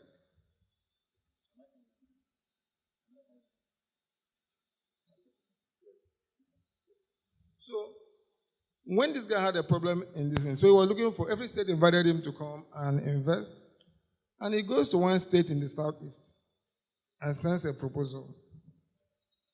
And they received him well. But somebody who was in that meeting came in a meeting where this guy was also and says that I'll tell you what happened when you left. When he left, the commissioners were laughing at him and said, do you think that you're the only wise person? That was the comment. So I think that, and honestly, it's not about governors. The Southeast is seen as a very unfriendly place for investment. And you should be aware that there's no part that develops in the world being hostile to investors or outsiders. If you go to New York today, they'll give you citizenship. If you go to London, the mayor is from India. If you go to Lagos, before we started saying we were in Lagos, Lagos had Igbo legislators. We are thinking of even becoming governor. Then we started saying we own Lagos. So but despite that, Lagos is very friendly to business compared to what we have here. So part of what we need to do is, how do we make Igbo land investment friendly beyond security? Because we are not. Honestly, you think we are. We are hostile to people from outside the Southeast. There's no nation that can survive. Israel is a peculiar case. But even Israel might not want its neighbors. But Israel attracts investment from America, from Europe, everywhere. They attract investment. So there's a picture I put here of the billionaires in Nigeria. There's no Igbo person there. And if you think about it, those two Hausa people there, they are related, they are cousins, they are from Kano. Okay? Now, but I was told that when Dangote wanted to build a refinery, Lagos State was not the first place he went to. There was a state he went to. Once the people found out that out, I heard they went to war, communal fight for the land he wanted to use. So I think that being a startup nation also means that we have to be a friendly place for business. So I don't know whether I answered your question. I don't want to blame the governors alone. Governors are part of it, but I think all of us are. In my village, if somebody outside wants to buy land, the village comes up as if it's a war. Why should that be? Somebody from the next village comes, they say, why should he leave his village and come and buy land in my place? He wants to build a factory. But the good news is that according to the Onuegbu Index, we have 3 governors that are above average. So, yeah, please go ahead. The last, behind at the back. Okay, thank you very much, Mr. Onuegbu, for the way you... Your name? Sorry, my name is Chukwu Ago. So, it was good listening to you, honestly, quite exciting. Particularly because you also gave us hope, in addition to... But I think there is a problem in the narrative that I want us to question. And that is the question of relatively higher level of insecurity in the Southeast than other places. I keep contending that we have higher issues of perception of insecurity than actual insecurity in the Southeast.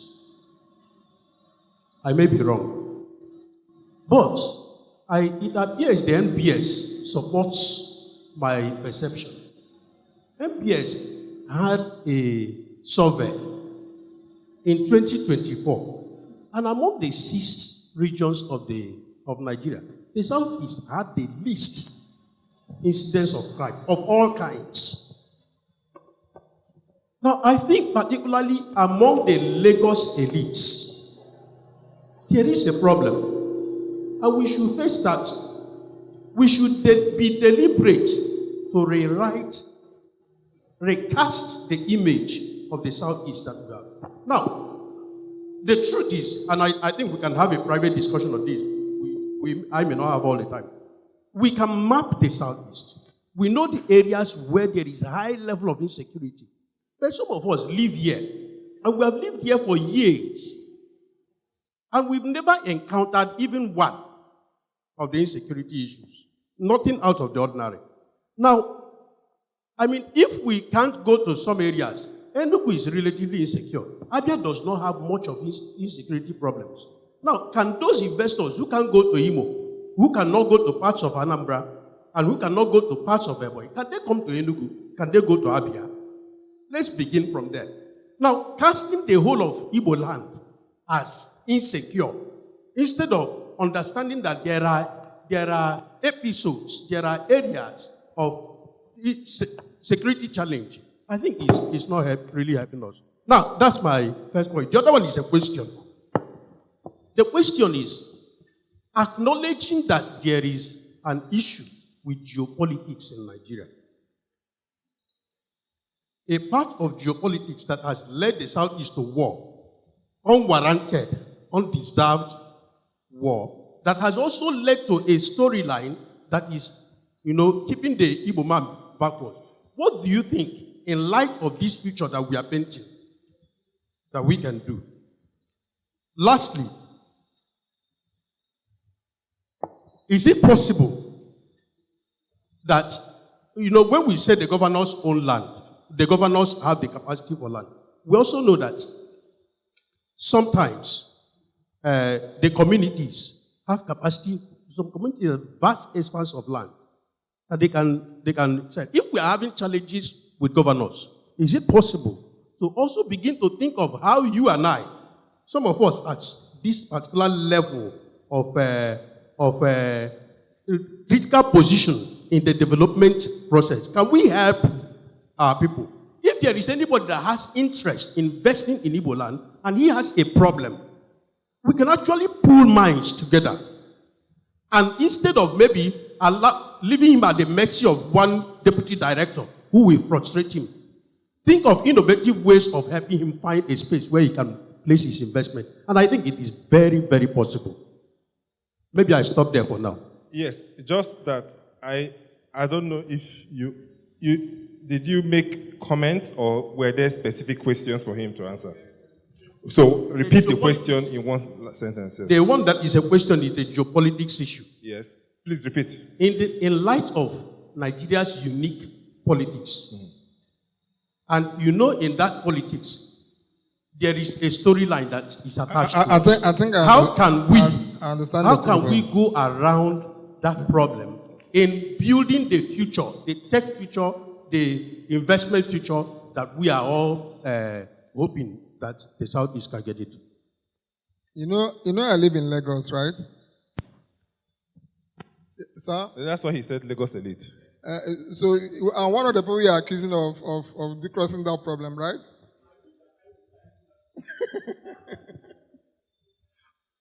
Okay. Emeka, you live in Lagos also. Okay. But I hear what you are saying. Messaging is important. I think there are two reasons why we seem to worry about insecurity in the Southeast. The first reason is that we're a diaspora nation, okay? And everybody wants to come back. And so everybody that wants to come back, in my place, when anybody wants to come back, he calls the village and say, Ulo Rekwamma. That is what you ask. And when they tell you that in the next village, somebody was kidnapped, you will not go home. So we're always outside looking home because we want to come home. So you that is living at home, please stop that every story you tell us is a story of somebody being kidnapped.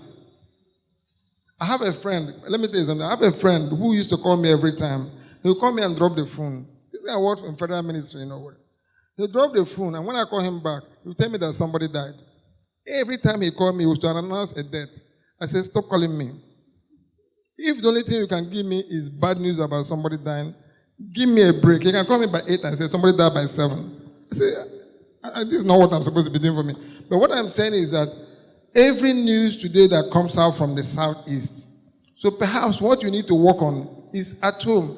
Stop telling us bad things because you frighten us. And tell us some positive things. Tell us something nice happened. Well, he just told us that we are safe, so that's good news. Thank you. Just my own word on this subject of insecurity.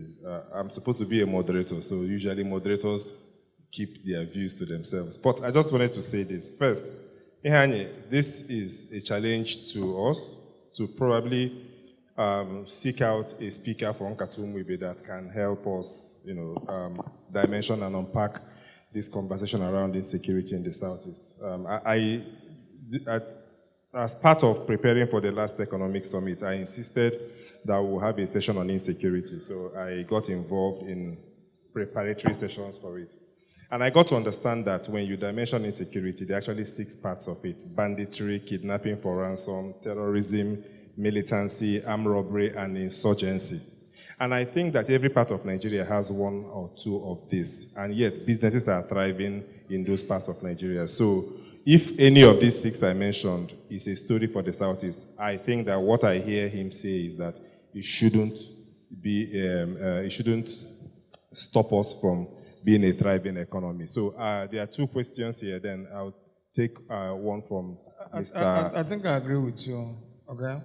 I think that part of what we have to learn is we have to learn how to do storytelling. As I said, I was joking that all the news we get from the Southeast is bad. I think that we should have a conversation around telling stories, because I'm aware that some parts of the country make an effort to suppress certain kinds of news. And like Lagos, if somebody is kidnapped in my street in Lagos, we'll not hear it. Because what the governors do is they call the editors into one room and say, please reduce reporting this kind of thing, and they reduce it. But if they don't report the Lagos, they have to report something. So if you send one, they will report it. That's the problem. So perhaps we need to get our people to stop telling, because these days everybody is a broadcaster of news. If you go to, by the way, if you go to all the Igbo WhatsApp groups, all they send is violent images of people being killed. So we are broadcasting it ourselves also. Okay. Yes. My name is Ifeanyi Ukweze, and I greatly appreciate the speaker, but I have a concern in this case of insecurity, because talking about insecurity in the Southeast today is something that cannot be overemphasized, and it has been a thing of personal concern to me. So I want to ask, sir, with all sense of humility, I heard you when you were talking saying that we that are around, we need to do something about it. And my question is this: do you think that people around, as in people at home alone, will be capable of solving this insecurity problem? What do you think that our people in the diaspora would do? How do you think they will come in? Because I felt that this Igbo adage, no brona anya bebe imi yanwa ebebe, and also otu aka rota mmanụ ozu ọha, I think is a real deal here in this case of insecurity.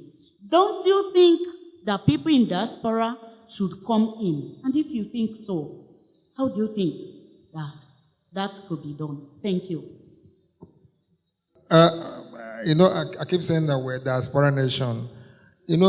From an Igbo point of view, my definition of diaspora is anybody outside Igbo land. So I'm a diaspora. I see myself as a diaspora. I live in Lagos. Now, how do we come in? I think there's a lot we can do. There's a lot of Igbo wealth outside the East. And most of those people, if they have an opportunity to bring it back in a productive way, they will do it. So, but they don't live at home. I had a governor once who, when he became governor, I think he went to America and got a guy who was in the security forces and brought him to the state. And for the 8 years he was there, the state was relatively safe because the guy drew a security plan and contained the place. Okay? I think that there's a lot of skills outside Igbo land that can reduce the crime here. Because the security problem we have is not a very complex problem. It's just that we've allowed it to fester. And once it festers, it becomes very hard to control. It's not a difficult problem to solve. If there's a will to solve it, we have the people, human beings, who can look at this problem today and resolve it. But it will require a lot of work. So, can diaspora help? I hear what you are saying. I think diaspora is desperate to help, but it is help. We have to work with the people at home to help it. In my village, for instance, I'm involved in security. I fund when I can. I get involved. I think, as I said, Achebe talked about community being the center of development in the East before. I think one of the ways of solving this security problem is that people should go back and secure their communities. Because it is one unsafe community. There's a proverb she used about one insecure community can spread to the rest of Igbo land. In Imo State, it's happening. One place got very bad, and then it's spreading out. But I think that people should go back to their communities and help their communities become secure. So my name is Onye Ma Echi, Anioko. I must thank you very much this evening for your efforts. So one of my friends always tell me about Franklin Roosevelt, whom, according to him, ruled America for 2 successive sessions on wheelchair. Talking about discourses that could transform our Igbo, what is the place of persons with disabilities in all this? Thank you. Look, my best friend from at home is a disabled person. Is a person with disability, sorry. He's a person with disability. And he retired last year from Federal Ministry of Works. He's a surveyor.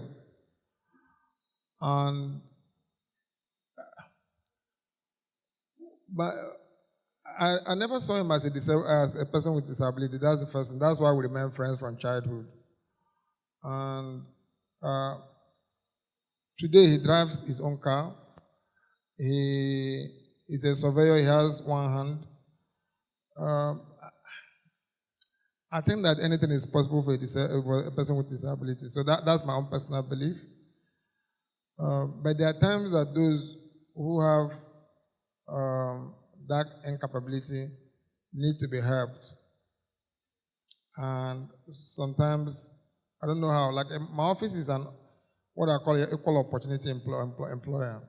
In my office, every month we have data around diversity, around sexes, male, female, tribes. We want to be sure that we are spread, and any other, whether it's disability or something. So I think that what I can encourage is that everybody should become conscious of that, because a lot of times we say government. But if you walk into my office today, I want to know that I'm looking at you as a person, not as somebody with disability. And I want my office to be able to employ you if we can, if you have the capacity. And I'm hoping that others can do that, because a lot of times we just point at government. I don't know how much government can do. So in a sense, part of the Igbo economy, the modern Igbo economy we are talking about, is one that also allows persons with disabilities to thrive. It's one that sees every person as a human being. Yeah.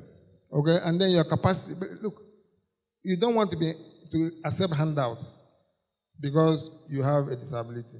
You want to be treated as a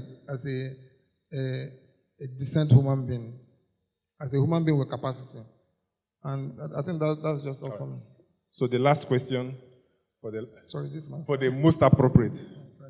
Collins. Okay, yeah, Obi Asika sends his regards. I told him I was here. So he said he knows you deliver as usual, and I'm sure you delivered. Mine is not more of a question, but more of making us be a bit more optimistic, because when we started talking about insecurity and so on and so forth, I mean, some people will start, thinking that it's all bad. I live in Lagos, but I'm here in Enugu, and one of the reasons why I'm here, including to come and give him support, is things that we want to happen in the Southeast.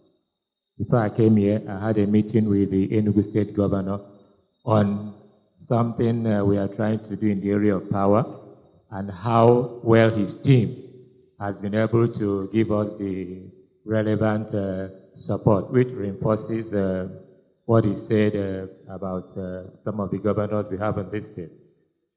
With regards to what Dr. Ago said, by the way, people should know that he was Chief Economic Advisor to the last governor of Abia State. So he knows about the terrain well. is something that has to do with, we'll call it Homecoming Southeast. Okay? And this Homecoming Southeast,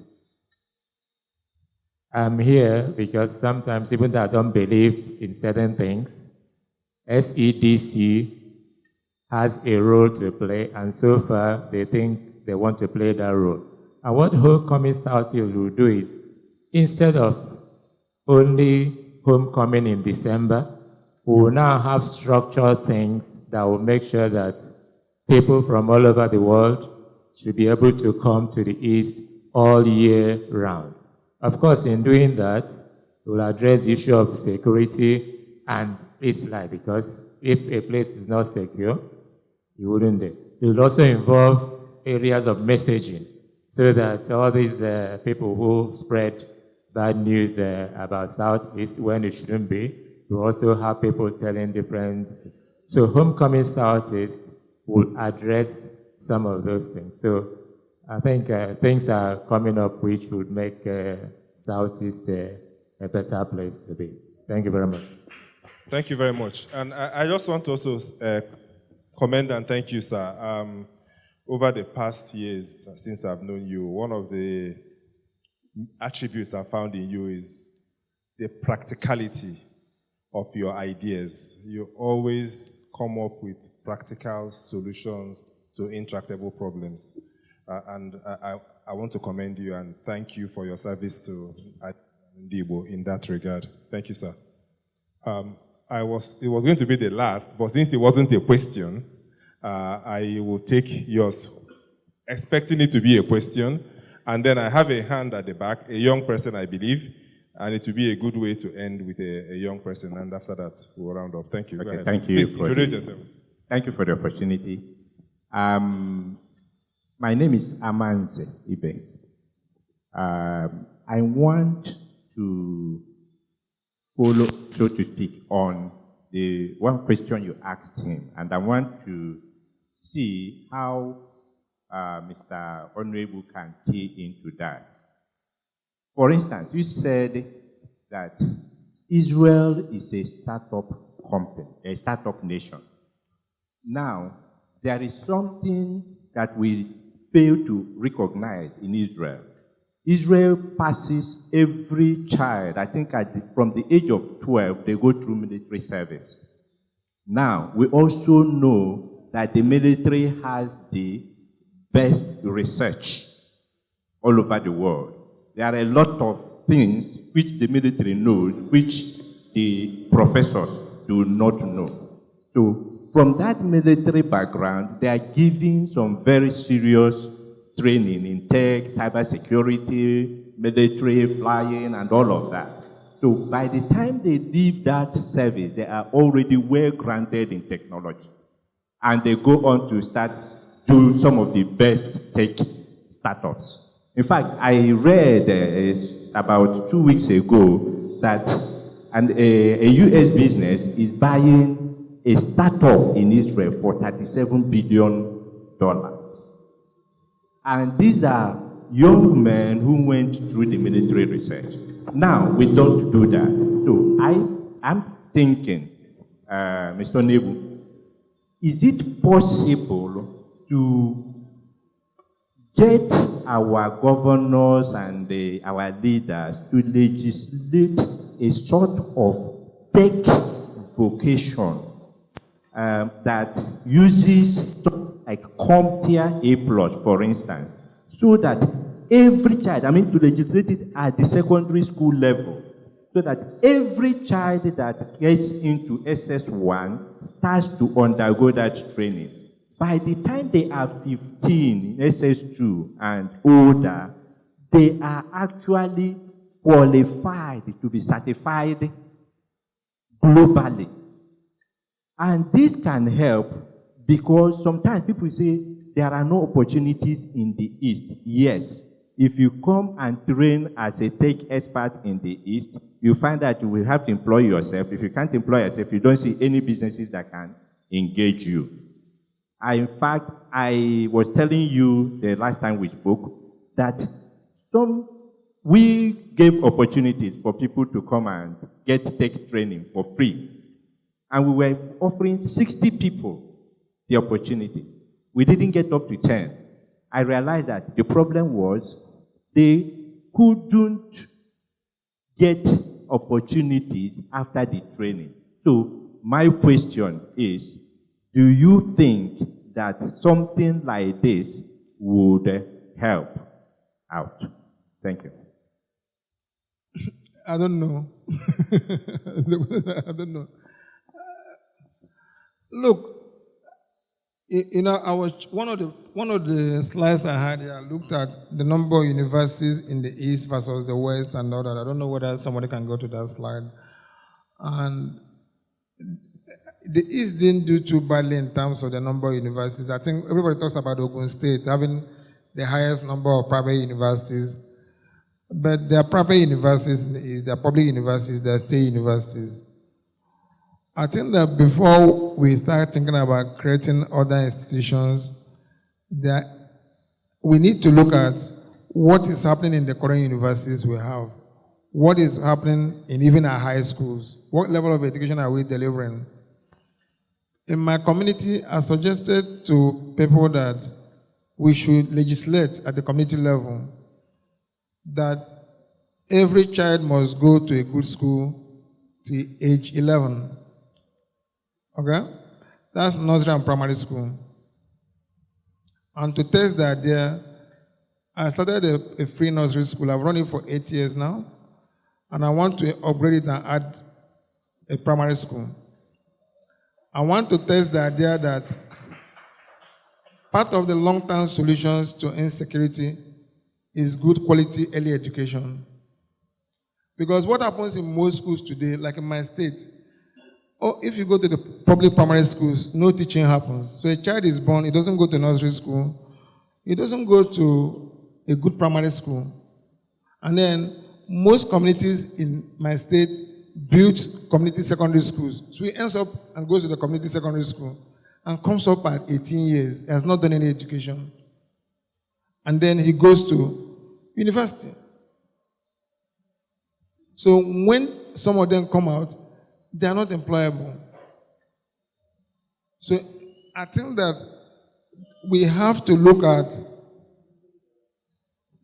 again, when we're talking about security, I say go back to your community. I think all of us have to go back to our communities because that the primary center of the early competition we have to have as a people. If we don't fix education and security at the community level, we will struggle. Education is also as important because education has influence on security. Because a child who goes and graduates at 18 years from high school and drops out of that place, what are the options for him? He can't learn even trading because he cannot add 1 + 1. So I don't want us to make things more complex to add more institutions. Let's look at our educational system and try and fix it if we want government to intervene. But I cannot control that. The last question from a young person. Right. My name is Ilora Emmanuel, of a law student of UNEC, and coincidentally the president of the International Law Students Association. Now, everything we've said here, from the perception it spoke about, every single thing we've said here can be summarized into one thing: mindset. Okay, it's based on our mentality. Whatever we perceive, whatever we have in our mind, it's what we manifest out. So there's a quote I saw in LinkedIn just recently. It says, it was by Dr. John Henrik Clark. Okay, he says that to control a people, you must first control what they think about themselves, how they regard their history and culture. And when your conqueror makes you ashamed of your culture and your history, he needs no prison walls and no chains to hold you.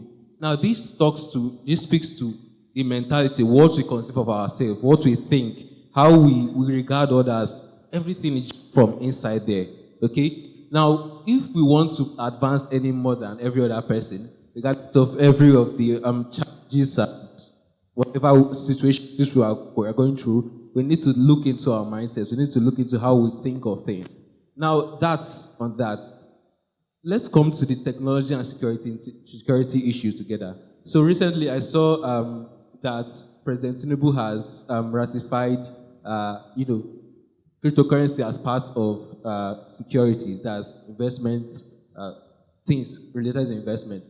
Now I'm thinking of, since people are not willing to become police or whatever it is, to become security personnel, what do we do with our robots, okay, with AI and robots? The world is growing to that, is growing fast paced, is growing fast towards that area, AI and robotics.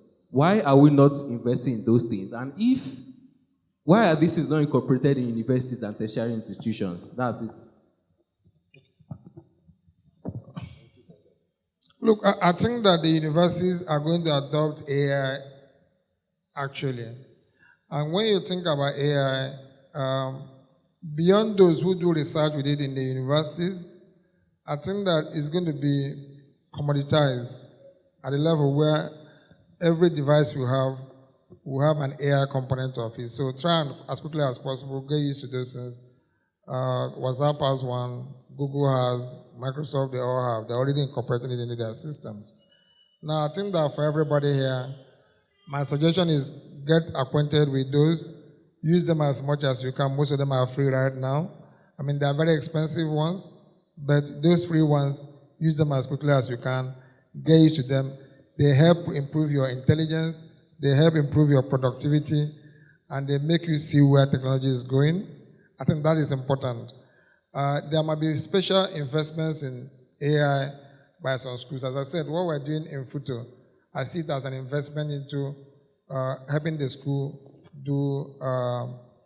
get grounded on AI as quickly as possible from a research perspective, from a university perspective, and then from a learning perspective, so that those students can be more employable.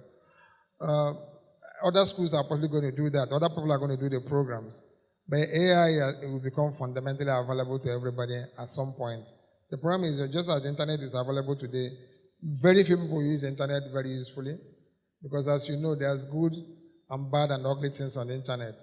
A lot of people might spend their time looking at the bad things, but a lot of people use the internet today to differentiate themselves, to build businesses that they could not have built before.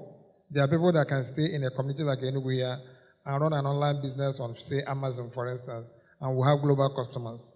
I think it's that kind of mindset. We talked about mindset. That's the kind of mindset we have, that despite the disadvantages we have, you can do anything, but you need access to knowledge.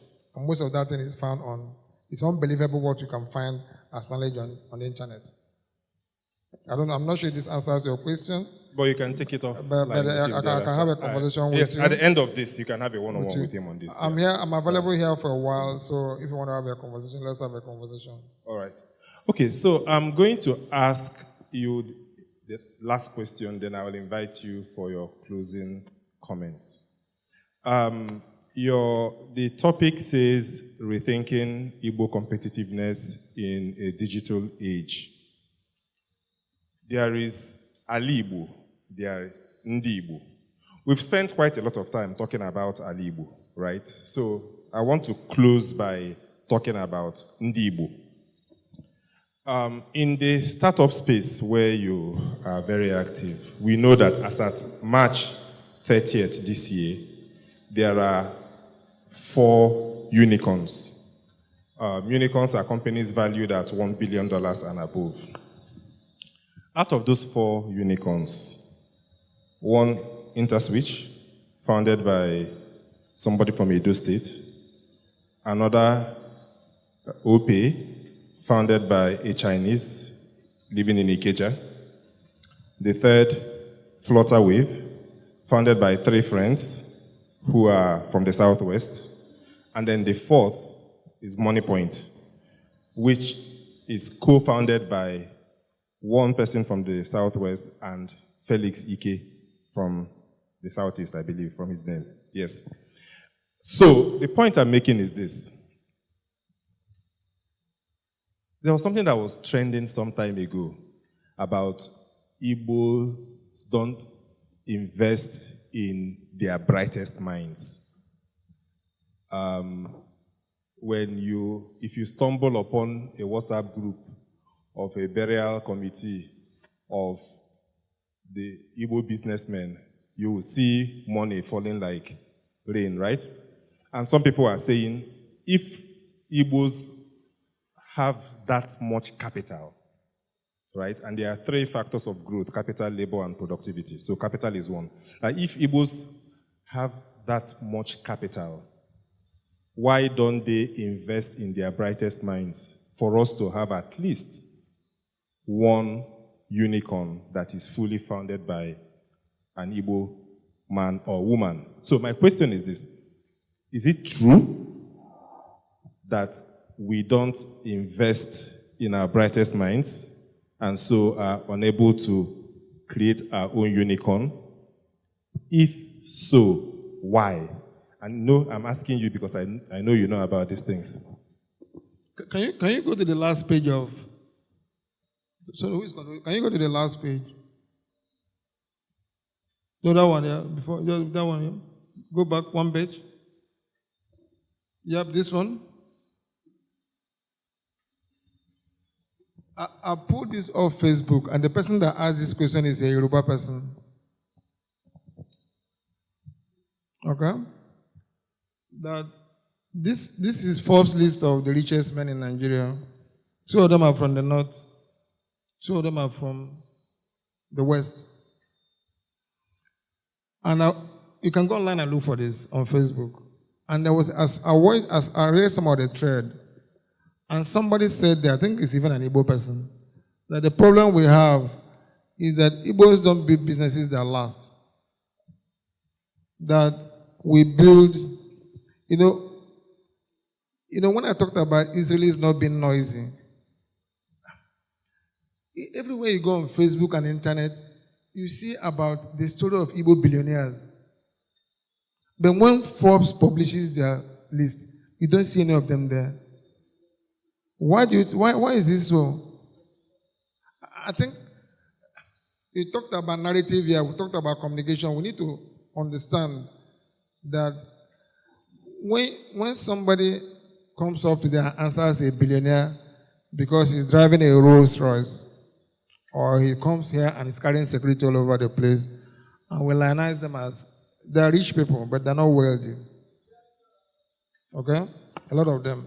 Because otherwise they will come up on this. And I'm saying this because part of the problem that I believe we have in Igbo land today is that we've disconnected from corporate Nigeria. Now, what is corporate Nigeria? People tell stories about how Ojuku's father founded a Nigerian stock exchange. But if you go there today and 10 companies are listed there, you find it difficult to find an Igbo company being listed. So part of, there's a group we are creating and trying to help look at how can we bring Igbos back to corporate Nigeria? Because it is in being in that space that you can have the capacity to fund certain things. Now, if Flutterwave comes up today, there are 20, 30 Yoruba people who will give that company $1 million to start up a business. I was in the angel investment space. I know what I saw. I used to. So let me tell you a bit about angel investing. Sorry, I'm joking. Now, angel investing is the most risky investment level you can see. It's not for the faint-hearted, because you are going into a system that you know that if you invest in 10 businesses, 8 of them will fail. Or that's if you are lucky. 8 will fail. And because the companies are at their earliest stage in their life, and the failure rate at that level is very high. So you have to be a high risk taker to do that. I'm not a risk taker, but I loved it. Because you see a company from a fancy when it is nothing, and you invest in it, and tomorrow it becomes a unicorn. It's a very great thing that happens. It's a story that happens, right? So when we started it, we turned it into a movement. And we became evangelists. I used to travel around Africa, being an evangelist for the Angel Network, because we eventually became part of what is called African Business Angel Network. And we're going Cape Town, we'll go Kenya, we'll go and talk about it. And one day we went to the Metropolitan Club to recruit people from the Metropolitan Club to join us. You heard of Metropolitan Club?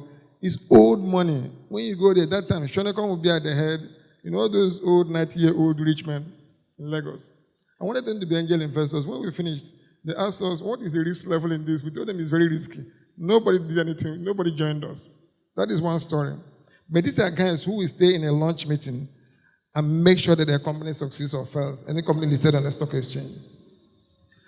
But the other thing I did was, I started looking for Igbo people to recruit. I got in a few people, including our friend Innocent. Innocent was one of the last people I recruited into that group before he died. But what I'm saying is that it was difficult to recruit because you tell these people, this is risky, you are investing in this thing. They say, if it's risky, I'm not going to invest. And some people are interested in, if you say you are just investing a small amount, the idea is in the air, it's a digital idea. They say if it's not something I cannot see, I will not invest. So recruiting into early stage investing, my point is that it's not as simple as it is. Because you're going into a venture knowing that you're going to lose money. And I've lost a lot of money. But it's something I like doing. Because I think it's necessary. All the companies you see, if you look at Silicon Valley today, the success of that place is driven because some people said we're ready to take a loss to make sure that certain companies succeed. It's something we have to learn. But Igbos are risk takers. Igbo businessmen are risk takers. I mean, we had 20 pounds after the war. And look at where we are now. Well, there are different types. You know, angel investing was driven by the digital space. Okay? So, the man who goes to Alaba and sees 10 air conditioners, he's seen 10 air conditioners. So if you tell him to invest, he will buy the 10 air conditioners. If I say I'm doing a fintech company, I have a laptop, I have dada hair, and I tell you to give me the price of those air conditioners, you think he will invest? I don't know. Okay, so... but I hear what they're saying. I think that a lot of education is required for our people to get, first of all, back into the corporate space. Whether it's Nigerian Economic Summit Group or Chambers of Commerce, we need to revive things like Chambers of Commerce. You know, I'll give you a small story. I know that I have a pastime. You know, Ikoyi Club in Lagos, during the last election, somebody from Imo State wanted to be the chairman, and they mobilized to make sure he failed. And you ask, what is in a sports club? But in Nigeria today, the biggest business venue is a club, and it's Ikoyi Club. In this Enugu today, your sports club is the biggest business venue. Now, how do you get people to come to that club and know that it's beyond sports, it's a business venue? That's what we should ask him. So if I go to Igbo people today in Lagos and tell them, come and join the Ikoyi Club and stay there, they will tell you, what do they do there? If you go to Nigerian Economic Summit, they will say, they just go there to talk. But outside the Ikoyi Club, NSG is probably the next biggest investment venue. We need to understand what it means to be corporate. And that is why these people that are here, as big as Dangote is, Dangote comes to speak at Nigerian Economic Summit. You can't get Igbo people to speak. You can't get our governors to come there. Tony Elumelu will lobby to be a key speaker. Okay? All these people, Bua has somebody as a member. Dangote has. All these people, they have. Our people have disconnected from corporate Nigeria because of sometimes it's stories. Everybody hates us.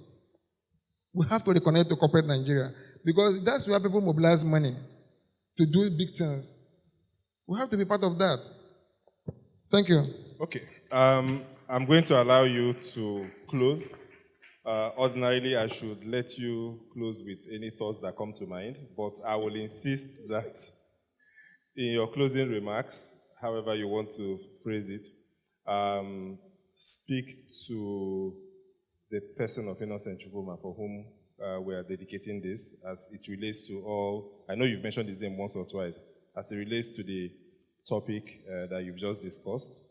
And I know that you founded an organization called Dev East Foundation, invited me to join the board.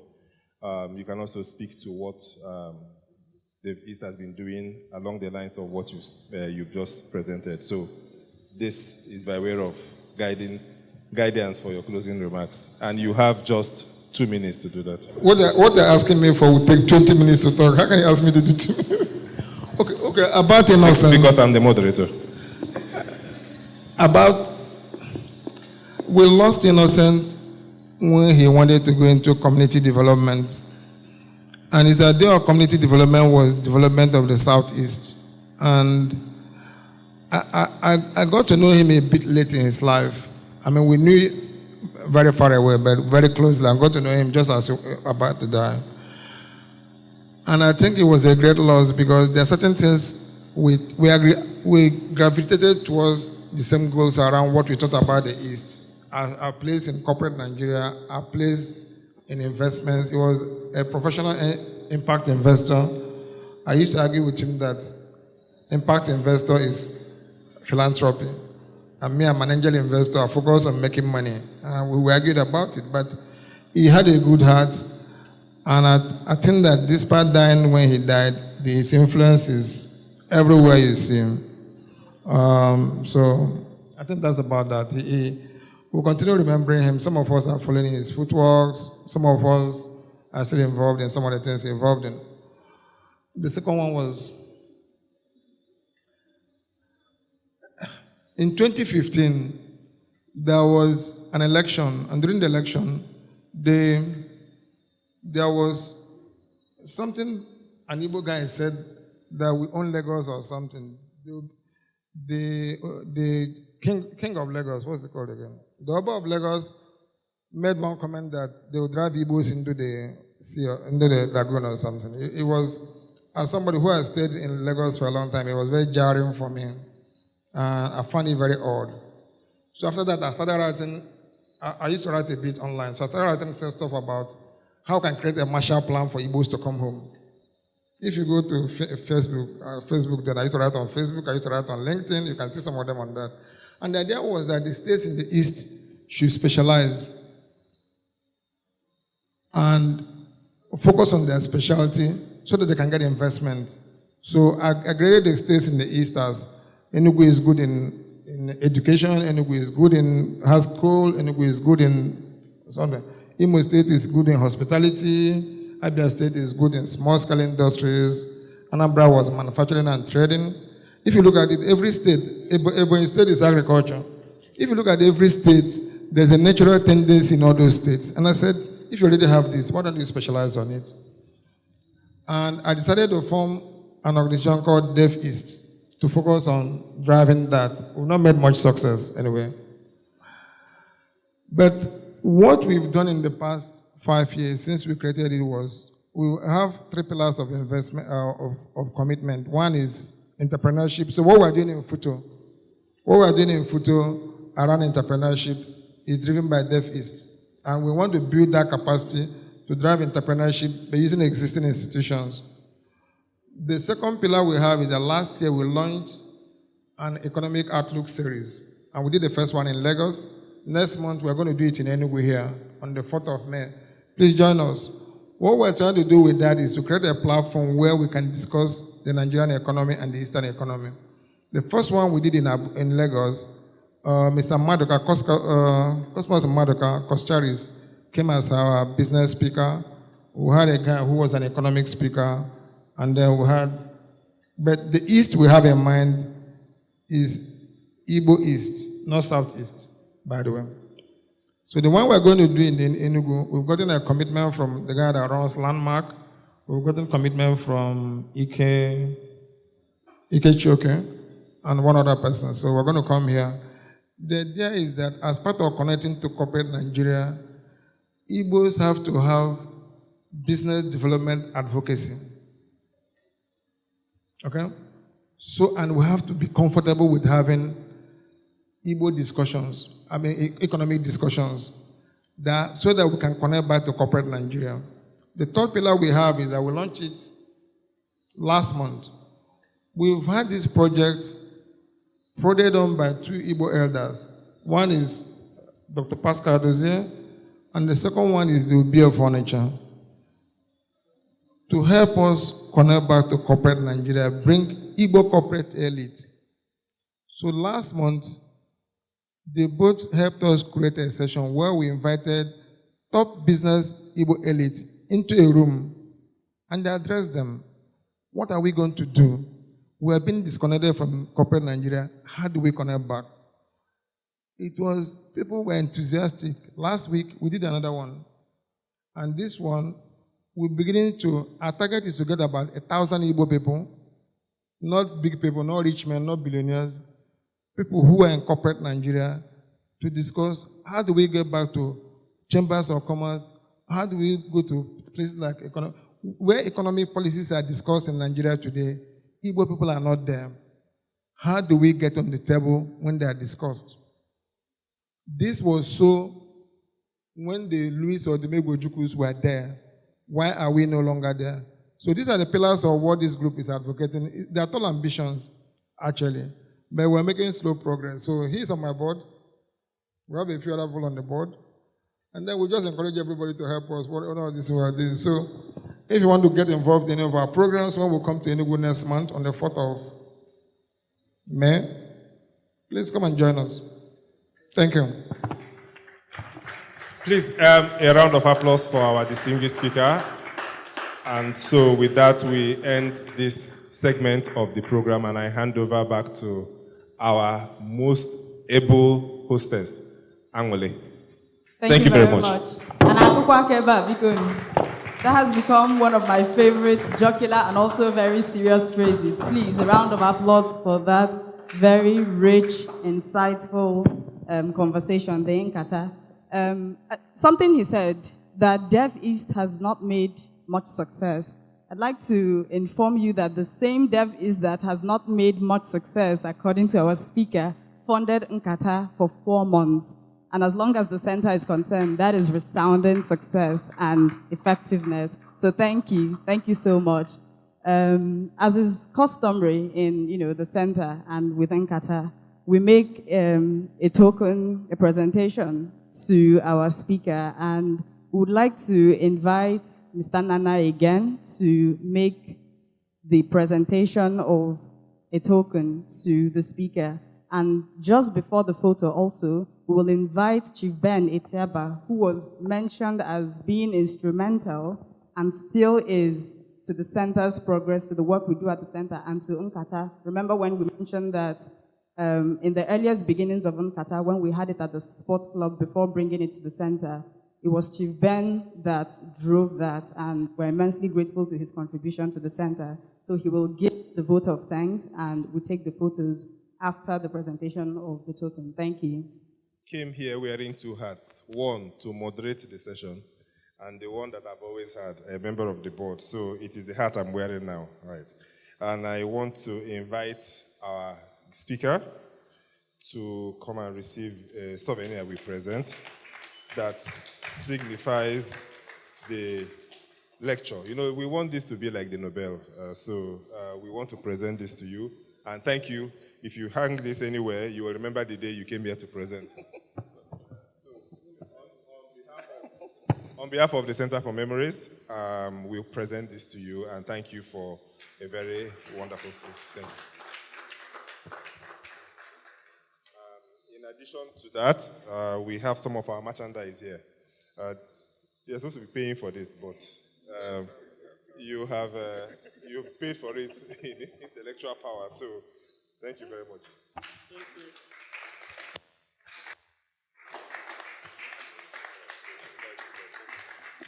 Thank you, Anode.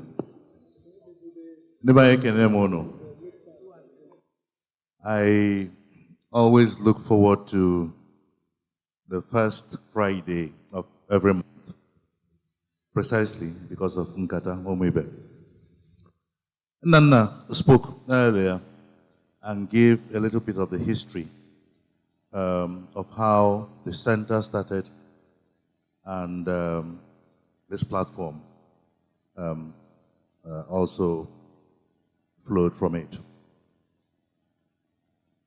It's so wonderful that we can come together once a month as Ndị Ìgbò to discuss the issues bedeviling us, to proffer solutions, and not just to dumb it down on the audience, mana the Ńkàtá part of it, which is always the icing on the cake every month. Anyị ma na osite ta dị mma na ọ dịba mma gboo. And so we're so grateful to this wonderful, distinguished speaker for this month, Mr. Collins Onuegbu, who incidentally, just a few years ago, moderated a session when Professor Pat Utomi spoke at Enugu Sports Club. Onye Ma Echi, ụmụ oge anyị kpaa nkata na echi dị ime. Honestly, never despise the days of the humble beginning, because I feel that this center is headed somewhere. This is why I'm so interested in what goes on here. I believe that Nkata Umu Ibe will snowball in good time and lead to something much bigger than we're seeing in this hall today. But of course, you have to understand, I'm not giving another lecture, by the way. You have to understand that what happens at every Nkata goes beyond the four walls of the venue, because quite a lot of people are following us online, and the center is usually good at post-event management and the news about it. So I'm making no be about that, apart from our distinguished speaker. It's so wonderful to see Nana again after so many months. You won't want me to say thank you to him because he's supposed to be the host, but I'll say thank you to you. So wonderful to have you here. And when I look around in the audience and I see my brother, Emeka Ugwoju, Malo, na Ndị Ìgbò jibili wọrọ ife na-eme ebe a, ife dị mkpa. Emeka, we're very grateful to have you, always grateful to have you in the audience. Daalụ for what you do for our people. Daalụ for what you do and how you champion our own CNN, Afia TV. I always love it when I see you with the baseball cap, Afia TV. Daalụ for what you do. In different climes, they'll be paying you a lot of money to be the brand ambassador. But I'm not sure you're getting anything for it. But we should all do things to support our own. Aiko Kere, who's always been with us from day one, the days at the sports club, here at the center, always interested in what's going on, always giving his best. We're delighted that you're here with us. The Honorable Juliet Ebo is somewhere there. Kawai Jekene. Nemoche is also there. I'm actually very happy to see you. That's Mrs. I'll call her Mrs. Uche Umosu or Mrs. Uche Alfred Umosu. Dalo, I'm so delighted to see you. And you know why I'm happy to see you here. Thank you so much. Thank you so much. Now, it's not about us here. We have the students. I'm happy that the law students who came for the last program when we had the erudite professor who spoke on Onye Ma Echi. Some of you are still here. But there is such a great ability in disability. And our friends who are always here, who make this program what it is here today, the sacrifice you make, the efforts you put in into being here, duly acknowledged. We're so grateful to you. Dalono. We don't have to mention everybody that is here by name or by title or by stature. Yes. But we acknowledge all of you one by one. And Mr. Ike Modebel spoke during the interactive session. Ike, I don't know if he's still here. Good. But our biggest thank you will go to the sponsors. Because without them, this event wouldn't have held tonight. So we say a big thank you to Ford Foundation, for they have been with us and have always made this happen.